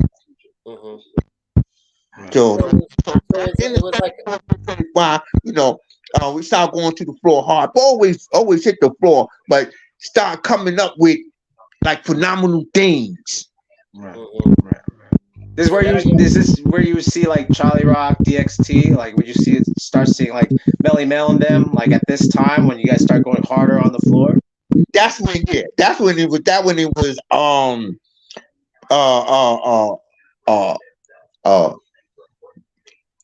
it was floor fantastic. I was saying floor fantastic, like, you know, the floor was the thing, man. If you wasn't hitting the floor, you wasn't a B-boy. So it was a gradual thing. I'll give you the actual factual. If you wasn't hitting the floor, you was not a B-boy. All right. At that time. As time went. And did you see more? Okay, so you said you started out with seeing like 7 dancers. By 75, how many would you see now? No. It was like 10, 12, you know, okay. 14 or something like that. But you know, all of them didn't make the cut. Like for instance, out of the whatever, only 7. You know, at the time, you know, was popular enough to pull a big crowd or even crowd worthy. Some people wasn't crowd worthy out of what I'm telling you. Like out of all, you know, the breakers and stuff like that, they all wasn't great. You know, like I said, like they all wasn't great. Some was all right, but some didn't make the cut. Like, say for instance, in order to make that cut, man, you know, most of the time it was gifted people because now they separate from regular dancers. They separate themselves from regular dancers. These was gifted peoples now. Right. I'm telling you like it is. They was gifted. So you could be a dancer, but you may not be a gifted dancer, meaning that you're not spectacular. Right. So prior to 74, that happened. 75, when you guys started hitting the floor more, would you see more and more dancers like at B-boys, actual B-boys come up and like start to be like, okay, now we have like instead of just 7 of us, there's maybe 20 of us and 30 altogether, or something like that. And as time went on, it was coming up. It was out with the old and in with the new. There was new coming up now, and it's like that. It's gonna always be like, I think I had mentioned to you that what they doing in 2023, they're gonna compare what they doing in 2033. Right. In 2033, they were like, oh, well, we didn't do it like that. We doing it like this. This our thing. Nah, you got it from the guys in 2023, man. You know what I mean? You see, maybe make change or whatever, but that's just the way it is. As time goes on, out with the old, in with the new. That's interesting. I seen younger cats that couldn't get in, and now they're able to get in, and they doing their thing now. They doing their thing on the floor. When that these was the cats that was talking about, they wanted to be there, they want to go there, and when they're able to go there, how they gonna turn out, how they gonna be, you know, that dude, you know, how they gonna be, you know, a showstopper and all that. So I started seeing them. Seeing them coming up. Just like they start seeing me come up. That's just the way it is. I started seeing them. You know what's interesting about that though? You know, because in your time, you know, you guys were doing your thing. You were doing the burning, mostly standing up, some floor moves. But as time went on, gradually the floor became more of a thing. And it was more popular to go on the floor and stay on the floor. And then that became more and more popular. So it was kind of like an evolution, a gradual transition. It wasn't just like from one day to the next, it was standing up and then it was on the floor. It was kind of like, and you were probably one of the instrumental people that made it a trend to try to like do more on the floor. Would you say that's true? Yeah. But like I said, more on the floor became like late 74, early 75, and especially around the information of B-boy. It became more of a phenomenon with the floor. And like I said, behind that, from what I've seen and what transition, if you wasn't hitting the floor and whatnot, you wasn't a B-boy. That's what it became. That's what the skills call for, like but like I'm just saying, altogether the total way of looking at it, it's like the B-boy is the full package. Even though maybe they do more fluid or top move, but the full package, you got up moves too. Like to me, I figure if you ain't got no up moves and just got down moves, you're not a B-boy. But that's just me. You got on floor, man. Let's see what you can do up top. Well, that's got top and down, so that's the full package. Would you say Would you say less and less tricks? Like when you got so first of all, when you spout Trixie, it was about the dildo, the scissors, bag of chips, all this. Was there less and less of the gimmicks start to come out as you guys start to go to the floor? Yeah. Right now I see them do little thing. But I say improvise. They're just improvise little thing. Like I seen this girl, she act like she was pulling somebody. You know what I mean? She act like we used to do a lot, more stuff like that. Like she was doing it and she was acting like she was, we used to do more like that, which I still see, but not as much. Right. I think that's kind of a lost art, to be honest with you. That original stand-up style. You don't see that nowadays. You really you kind of get a little bit of it with the rock band, but I think that your version of it, your guys, it was very heavily theatrical. Yeah, it seemed like a lot of comical, a lot of storytelling. Yeah, skits, right? He said skits, yeah. Like they were long, right? It wasn't like quick. It was like a whole setup, right? Like it seemed like it was like a whole thing. Like a performance. Like for instance, like I said, like Doug did the curly, if you see Curly walking on, and then he did another move, which that a lot of people did too, even Johnny Cool. Like he was walking on a tightrope. Right. Yeah. Tightrope. Right to the move. They implemented so well that it looks good. See, that's the thing. Like I said, when you gift it, when you're doing something, when you gift it, you have the skill to perfect it. And mind me, there's nothing like perfection. And I gotta say, when Dancing Doug does do the tightrope, because there is footage of him online, and he does walking on. I mean, he looks cool because he's just not. He doesn't look like a dance move. He gets into it. Like he looks like he's like doing it, and all of a sudden, boom, he's on the ground. You got my drift. You got my drift. When we used to do these little skits, you tune in right away with what they're doing because they perfecting it so much. Doug looked it like he was on a tightrope.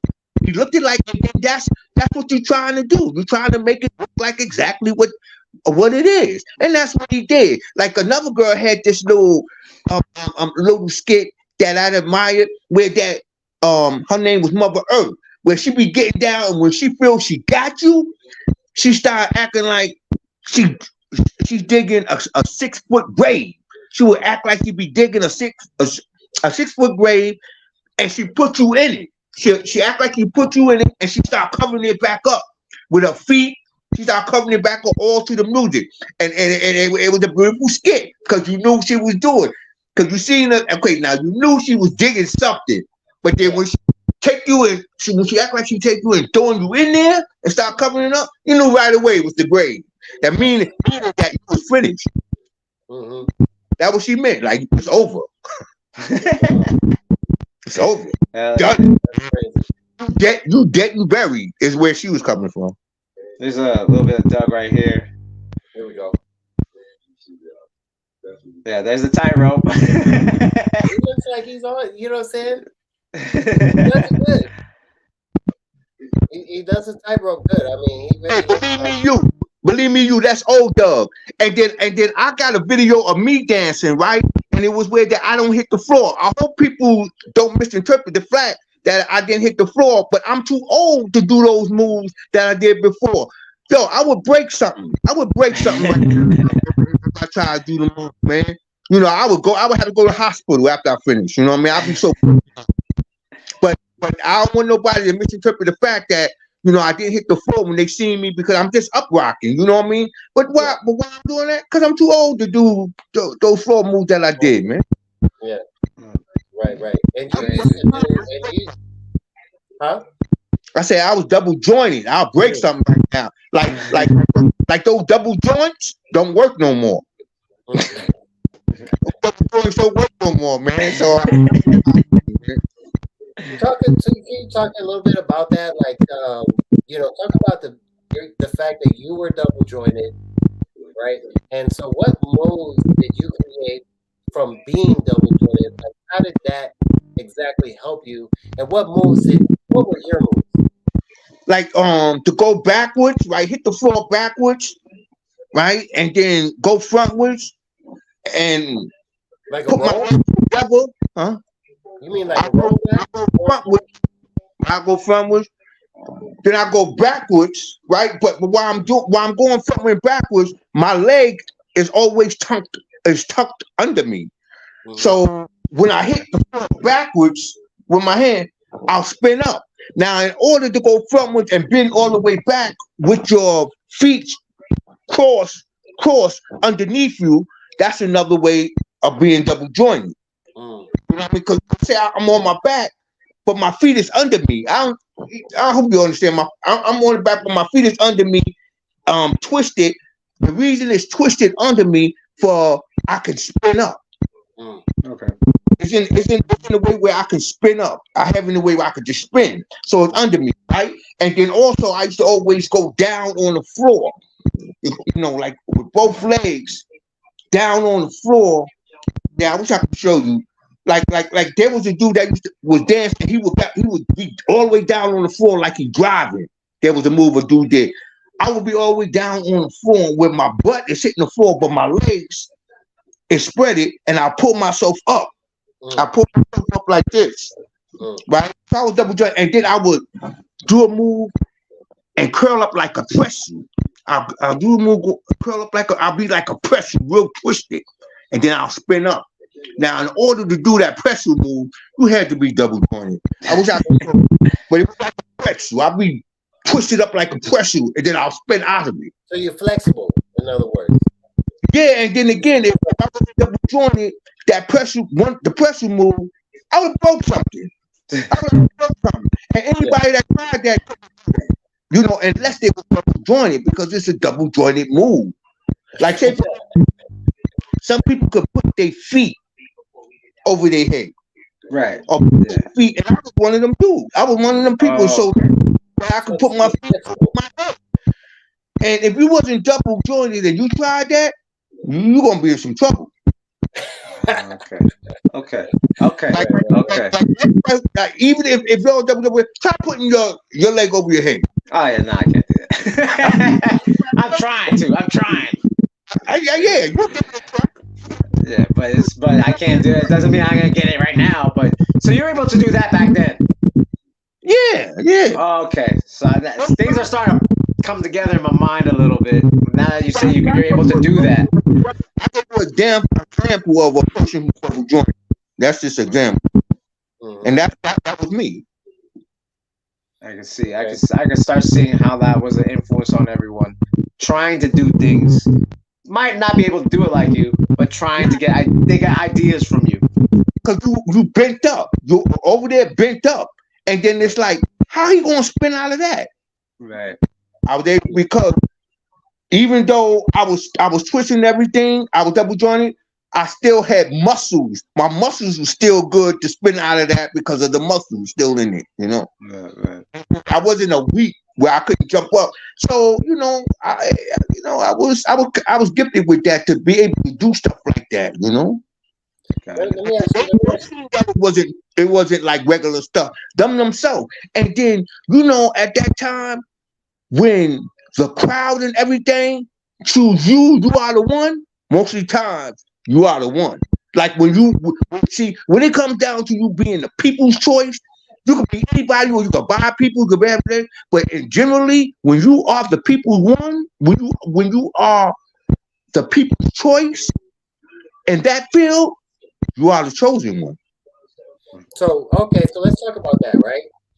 So, you know, there's this contest at Kool Herc's parties, right? The dance contest. Now, in the beginning of the party, you're probably playing like not really real hardcore breaking music, right? Probably just like warm up music or just chill music in the beginning of the party, right? Yeah. He would play a mix of stuff that was hot, like on the radio. And then he'll play stuff that the radio don't play. And that's when people really get into it because, oh, shoot, we never heard this. We heard that it hurts. And then he'll play stuff that's number one on the radio charts, you know. But when it came to the contest, right? When it came to the part of the night where, you know, he wanted the dancers to be the entertainment, right?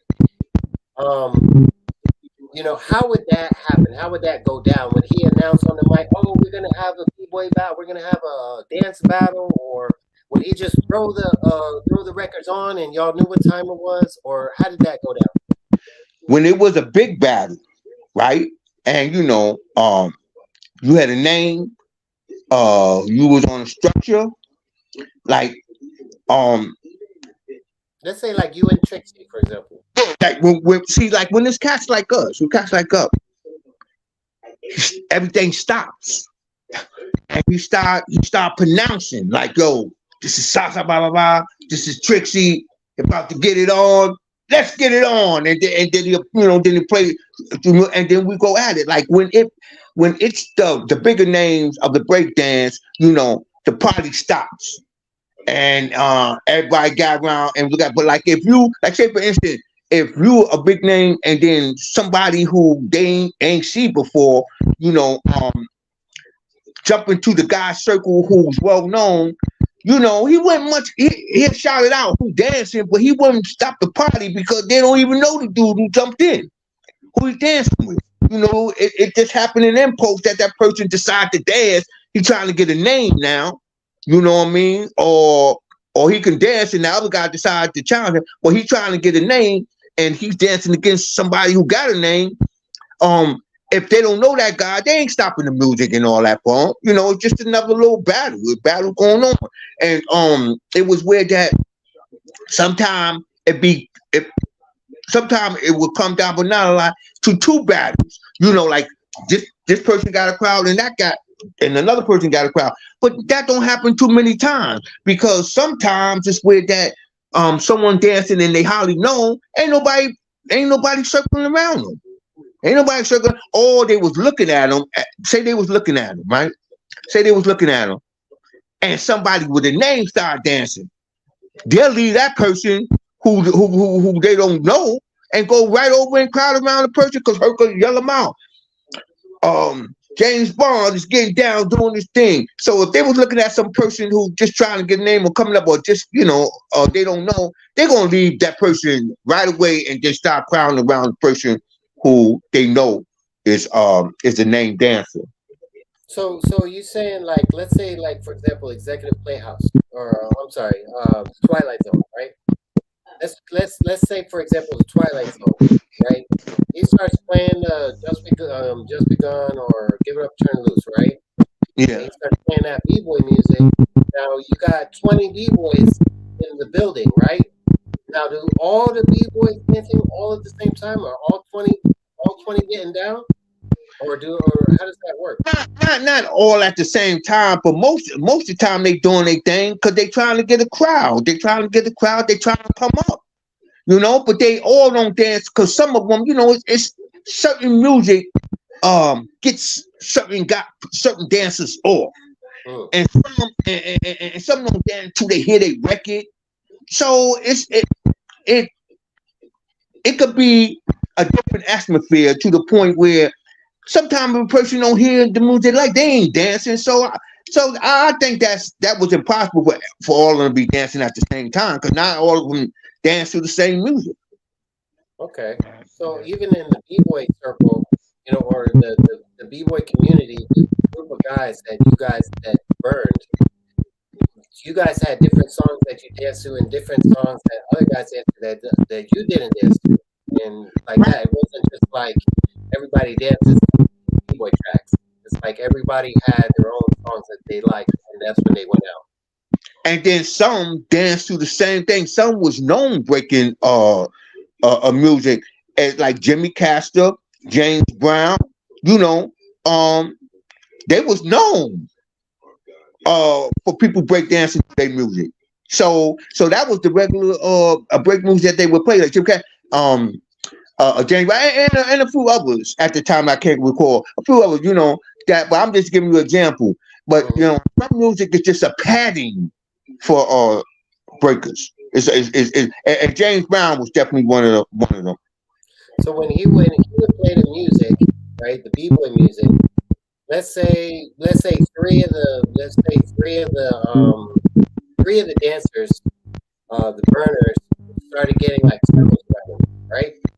Because like everybody was everybody dancing, or was like, did everybody stop dancing to watch the burners? Only when they was hot. If you wasn't hot, ain't nobody stop looking. You know, they'll see you like, all right. But if you really turning out, they'll stop to mind you, right? Some will have crowd, and some people will still dance. You know, they still dance, doing the hustle and everything. You know, but if you was one of the outstanding dancers, they're gonna stop and watch you for the simple reason it's where that you're going to be the talk in schools and in the neighborhoods tomorrow. So they want to see. They want to see you say, yeah, we've seen such and such. And then again, some of the well-known dancers, some of the named dancers, they was good enough for you to stop and watch because you were like, I may not get to see this again ever. So let me check it out, man. And then also there were people come to see what was all the talk about. Yeah. They wanted to see what was all the talk about. I'm like, now let me see. And then sometimes you gotta let them see. You got to show them how people talk. You know. Yo. So would you, Right. Yeah. So ask this last question, and I'm gonna go to. We're 2 hours in. I'm gonna go to the chat. So go ahead, ask the question, and then I'll go to the chat. I was gonna say, like, you know, in order to get a circle around you, right? Like you said, you had to be one of the best, right? So it's like, phenomenal. Oh, you could be there and then like they never seen you, but you phenomenal. You'll draw a card, and then that's how you'll come up too. Like you just phenomenal, man. Like, oh, true. Because there's a lot of gifted dancers, man. That like you may not seen them before, and then they come from the first time. Oh shoot! And there's people that came for the first time, thought they was hot, got burnt, and never came back. Right. The ultimate test, would you say, was like you go to a Kool Herc party, and then you start dancing, and everybody stops and creates a circle around you. That's how you know you the man at a Kool Herc party. Well, you wanna, yeah. Then you get a target on your back. And then somebody come out and challenge you, you know what I'm saying? Because you got all the attention and the people stop to watch you dance. Yeah, and then if you end up defeating the person that got a name, all of a sudden, you hot. That's when you become an A1, right? Huh? Is that when you become an A1? Yeah. And then there it was, and then I don't care what they tell you, there was only one A1. Like if I was defeated, that person would have been A1. So it wasn't like they're saying, I understand. They say, oh, I was A1, it was A1. No, you wasn't. Like okay, you was. But as far as with a structure and you earning that. Like say for instance, Herc didn't want me. I mean, I don't. It wasn't where that Herc, wanted me to be A1. No, I earned it. That's why it'd be hard to take it away from me because I proved myself. I beat a bunch of people and I kept it up. I kept it up. In other words, you're first place. You basically won first place in the contest. That's what the A1 title means. No, the A1 means that like whoever was the best at the party, you beat them, and you continue beating the best to keep your position as that A1. So when people come up and and then they qualified to challenge you to try to take your spot, and I'm saying that hurts. I'm not saying the world. I'm not saying the world. I'm saying this is what took place at hurts. You know what I mean? I'm not saying any place else, man. Well, to keep that number one spot, you had to like give them you had to dance when you come, keep dancing. You had to keep it up. You had to prove, just like if you was a boxer and you had a belt, you got to show and prove all the time to keep it. And then the ones that's coming up, you had cast out a challenge number 3. Oh shoot. Okay, he knocked off number 3, and he's coming up in the ladder. And right there, whoever was number 1, you'd be like, oh, they coming. People like, oh, which score is coming for you? And then you be like, and then with me, you had to tell me you coming for me because I seen you. So I'm studying you anyway. So like I'm saying, Clark was coming for me because he was number 2. He was like number 6, number 7. He just went up the line. He went up the line. He was on my heels. So he would have won the Sasa, this was kind of unspoken, or it was like you're number 2, or was it kind of like, oh, I see you, like I see it like every week, kind of like, I'm seeing him getting more attention. I'm seeing him like kind of shining. I'm kind of seeing him. Unspoken thing, or was it like an official on the mic thing? Well, no. Some would beat the person that's considered number 3, and so like. Herc would use it, but we would use it more. Like the B-boy was saying, yeah, I see you like, like number 3 now. I see you. Okay. It was like agreed upon. Like, all right, like. Yeah. Okay. Okay. Was a B with Herc, Coca-Cola, and that was the number 1 spot. Yeah. Okay. When they say it. Okay. Okay, I see. Trixie was it from the beginning. Like, all the other guys that was dancing, they idoled him. When he came, people surrounded him. Anywhere he go, they holler his name out. That's how much reputation you got from her.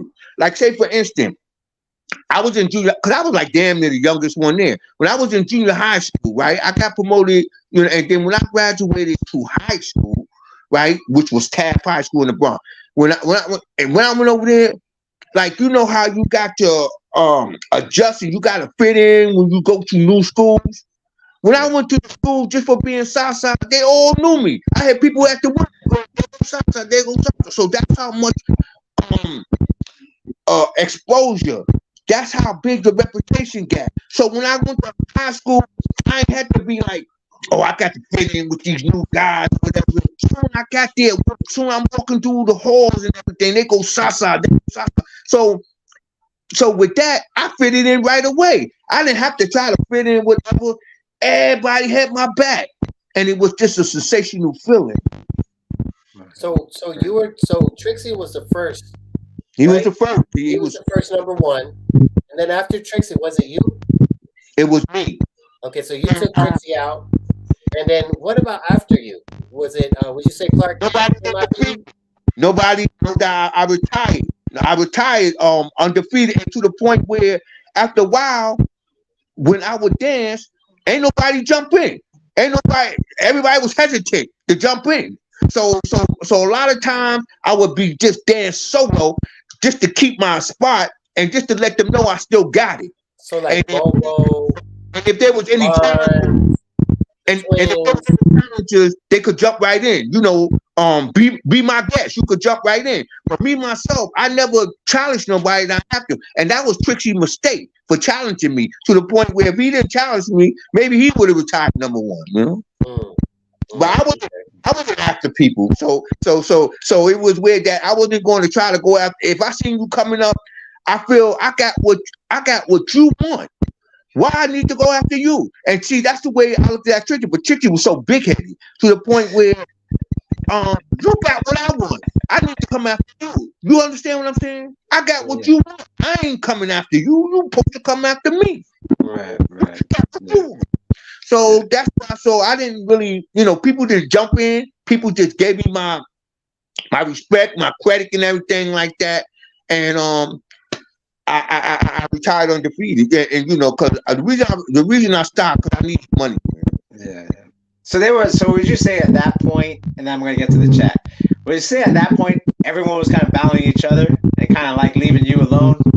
Like letting you dance while they battle each other? Because for the simple reason, no matter, even if you didn't dance with me, you still was going to get that rep with any other guys. You still going to get patient. Right. Got it. That's dope. The people's at Herc. They were the popular people. Right.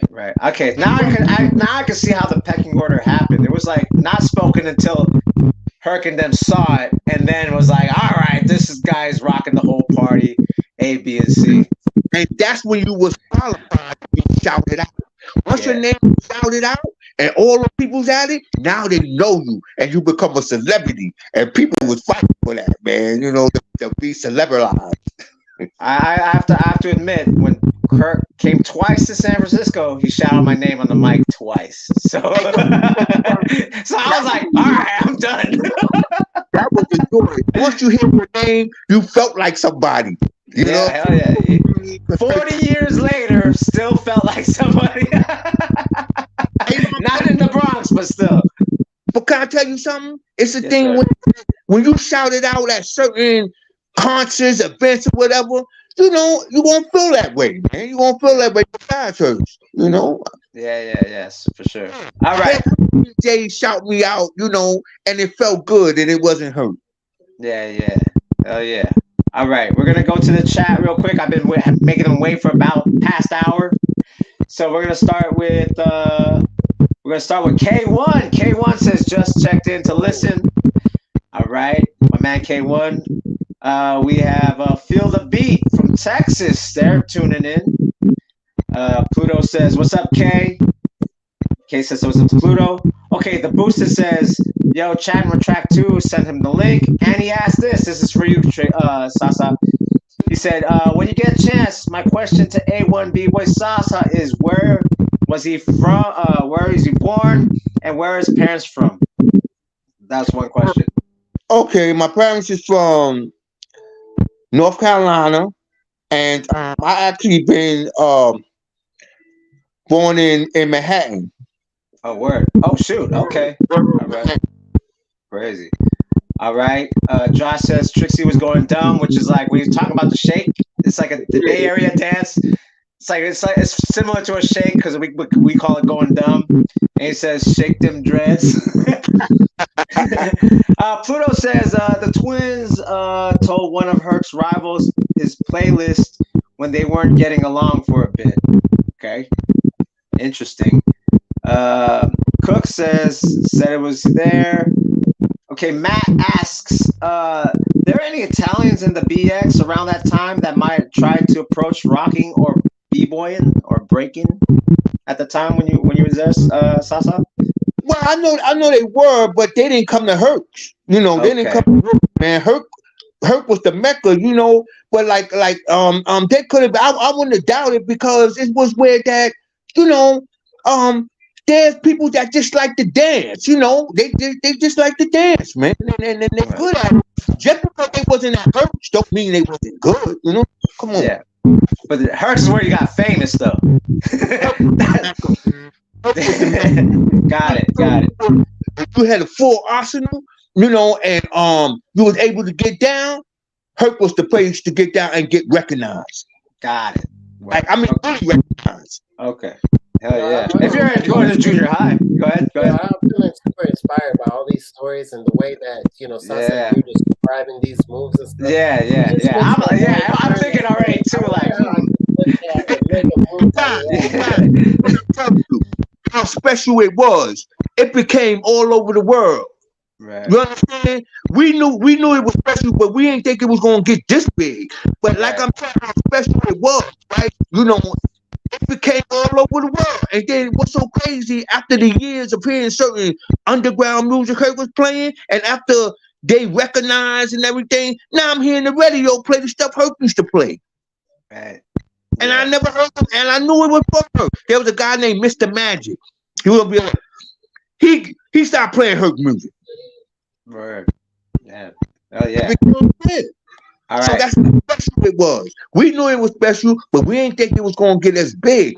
And believe me, if I knew it was gonna get as big, I would have never stopped dancing. Because it was a gift. You know how advanced I would have been right now? You probably would have been talking to me, you know, from a house on the Hollywood Hill. Hollywood would have been talking to me. Yo, because I wouldn't have went nowhere. Yo, Sasa, do you feel like this dance, the burning, especially in the early days, was it just like a real art form to you, or was it just like a social trend fad, like the mashed potato or the twist? Like, was it just a little social dance that was around for a hot second and left, or did you look at it like this was like an official, like, culture, like this was like an art form? Yeah, I knew it was an art form, and it was where that when you went to Herc and seen the guys that was there, you know, that was gifted, it wasn't no regular thing. You know, you knew you had to be polished. It was not a regular thing. This is what I'm saying. And then after a while, I mean, as it stands today, the world found out it wasn't a regular thing. And at that time, I didn't think it was regular because these guys was too gifted. And if you didn't know what you were doing when you were getting there, you would get embarrassed. Mind you, some people got so embarrassed that they never came back. And after I defeated Chubby, I never seen him again. Ever? Ever? No, ever. And after That's a long time, bro. And after me and Trixie did our thing, I never seen him again. He said, the reason he didn't come back because he wanted some money from Herc, you know, to get down, and Herc disagreed. Herc didn't want, so he said he just left. I thought he left because, you know, I beat him. I don't know, but Trixie just fell off the map. And next thing y'all know, he pops up with the guy from Europe that Norrad? Yeah. Norrad. Shout out to Norrad. Damn, I'm glad because it slipped my mind. You know, I'm a little hyped right now, so it's like that's good. All right. Let's Pluto 7 asks, were there B-boys at 1520 Cedric Jam in August 73? And if so, what were their names? At Cindy's party. Were there any B-boys at Cindy's party or Oh well, the first party at Cindy's, I wasn't there. Okay. The first one I wasn't there. Okay. All right. But the second one you was. When I came in 73, you had Chubby, you had Trixie, you had Wallace, you had Johnny Cool. You know. But again, it's all about the terminology, right? Like, it wasn't b-boying the way that we're thinking b-boying. It was an early version of it where it was mostly up top, and then you were starting to explore full floor mode. Right. But it was mainly a top thing. Then you hit the floor. But you was phenomenal on the top. Then you hit the floor. But then the floor came.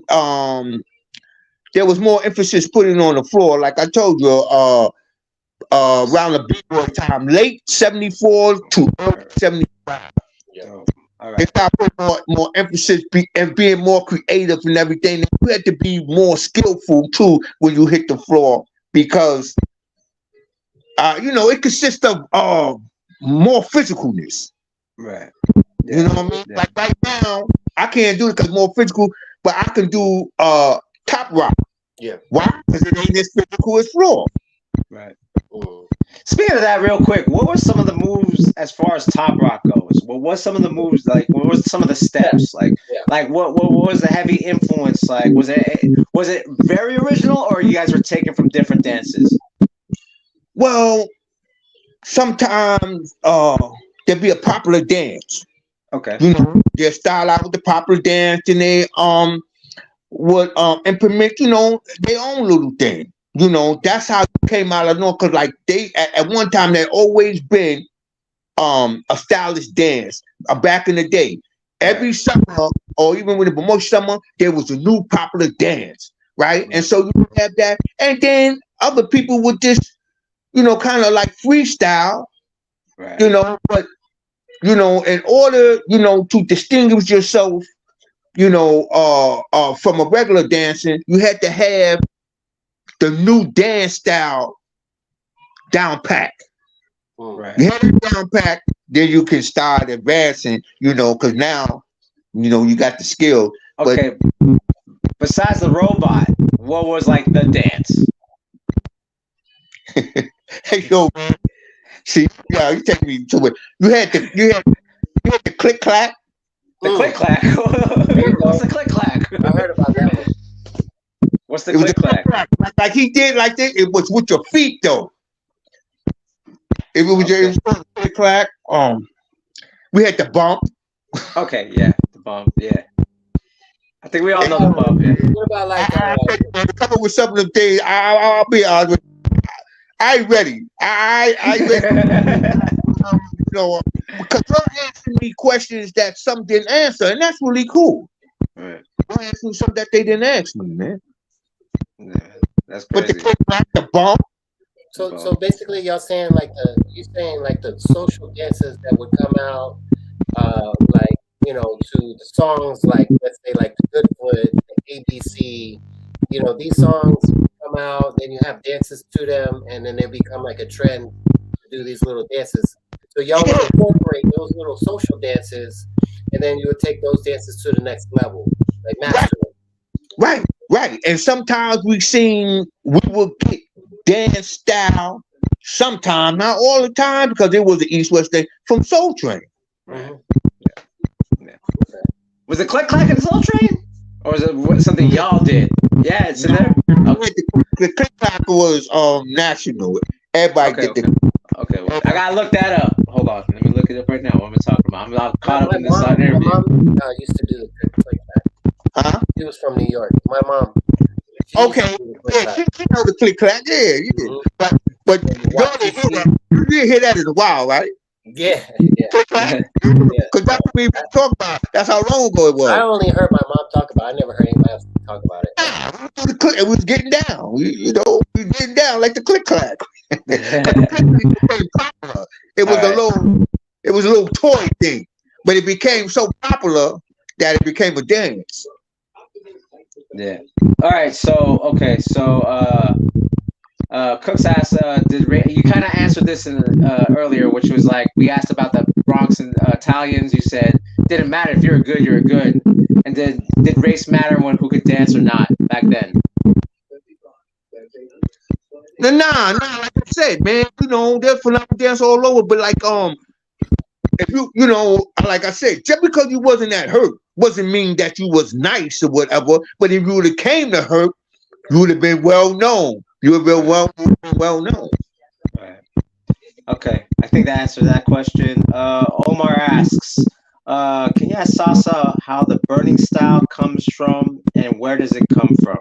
I think we kind of let's review that real quick. That was the first question we asked. Yeah, it was coming from the robot, kind of like that character essence going into the humiliation. I think it's like it came also from the church parties and also from the outlaw gangs. There was a lot of different things that went into that, right, Sasa? That it came from, and then again, like I said, burning was around in the 60s, man. You know, and burning, you know, it was before my time and during my time, but it sort of played out pretty quick, you know, because times was changing. Right. my time got to, be part of the burners, see the burners and everything. But like I said, I was one of the youngest, so burning had been out way before me. Yeah. Right. All right. And Pluto says during my time, they went out. Oh, okay. Yeah. Because you guys became B-boys. Breakers first, and then. Right. Okay. And then Pluto says, proves my point, not 73. That guy. Shout out to Pluto. All right. So, okay. That's all the questions so far. It's 2 hours and 30 minutes that we've been on here live. That's crazy. Yeah, we've been on here for 2 hours and 30 minutes, bro. An hour, but then again, it was interesting. Yeah. Time always flies when you're having fun. Oh, yes, sir. So so before we start wrapping it up, Vixx, do you got anything last words? Because obviously we got to do this again. Hopefully we can bring out Sasa, if you're in contact with any of the guys, if they're still alive, man, I would have all you guys in the group and just have you guys talk shop and talk about moves, maybe get Doug, you, Trixie, all together and just talk shop, you know what I mean? That'd be nice, man. You actually is utilizing your knowledge very well, because a lot of things of that nature can put a stop to a lot of exaggeration. Yeah. For sure. I would love to have the twins on. I would love to have, like I said, whoever's around, just have you guys talk shop, because I know Doug throws a few things sometimes, and he has his B-boy Hall of Fame, but just to have because not everyone's in New York, you know what I mean? And so if they could just do this, makes it easier. But it's unique, while we alive, because ones at that time, man, they up in age, man. You got some guys that was there that they didn't even want no part of this. They, man, I'm too old to be even entertaining, any of that. Some even think like that. You got even my man Beaver. Beaver don't even want no part of this. Even Barn shows up every now and then, but he ain't really into it, like we are. Right. To it, man. And some that's all. So we can get together with the ones that. I'm going to get Beaver. I'm going to get him. I am going to interview him. Mark my words. I am going to interview Beaver. He still speak on things, but it's he don't go out of his way to be a part. But if you were to he'll lay everything down on you. Yeah. Right. Yeah, hell yeah. That's the goal. Yeah. So before we wrap it up, Vixx, is there anything you gotta say?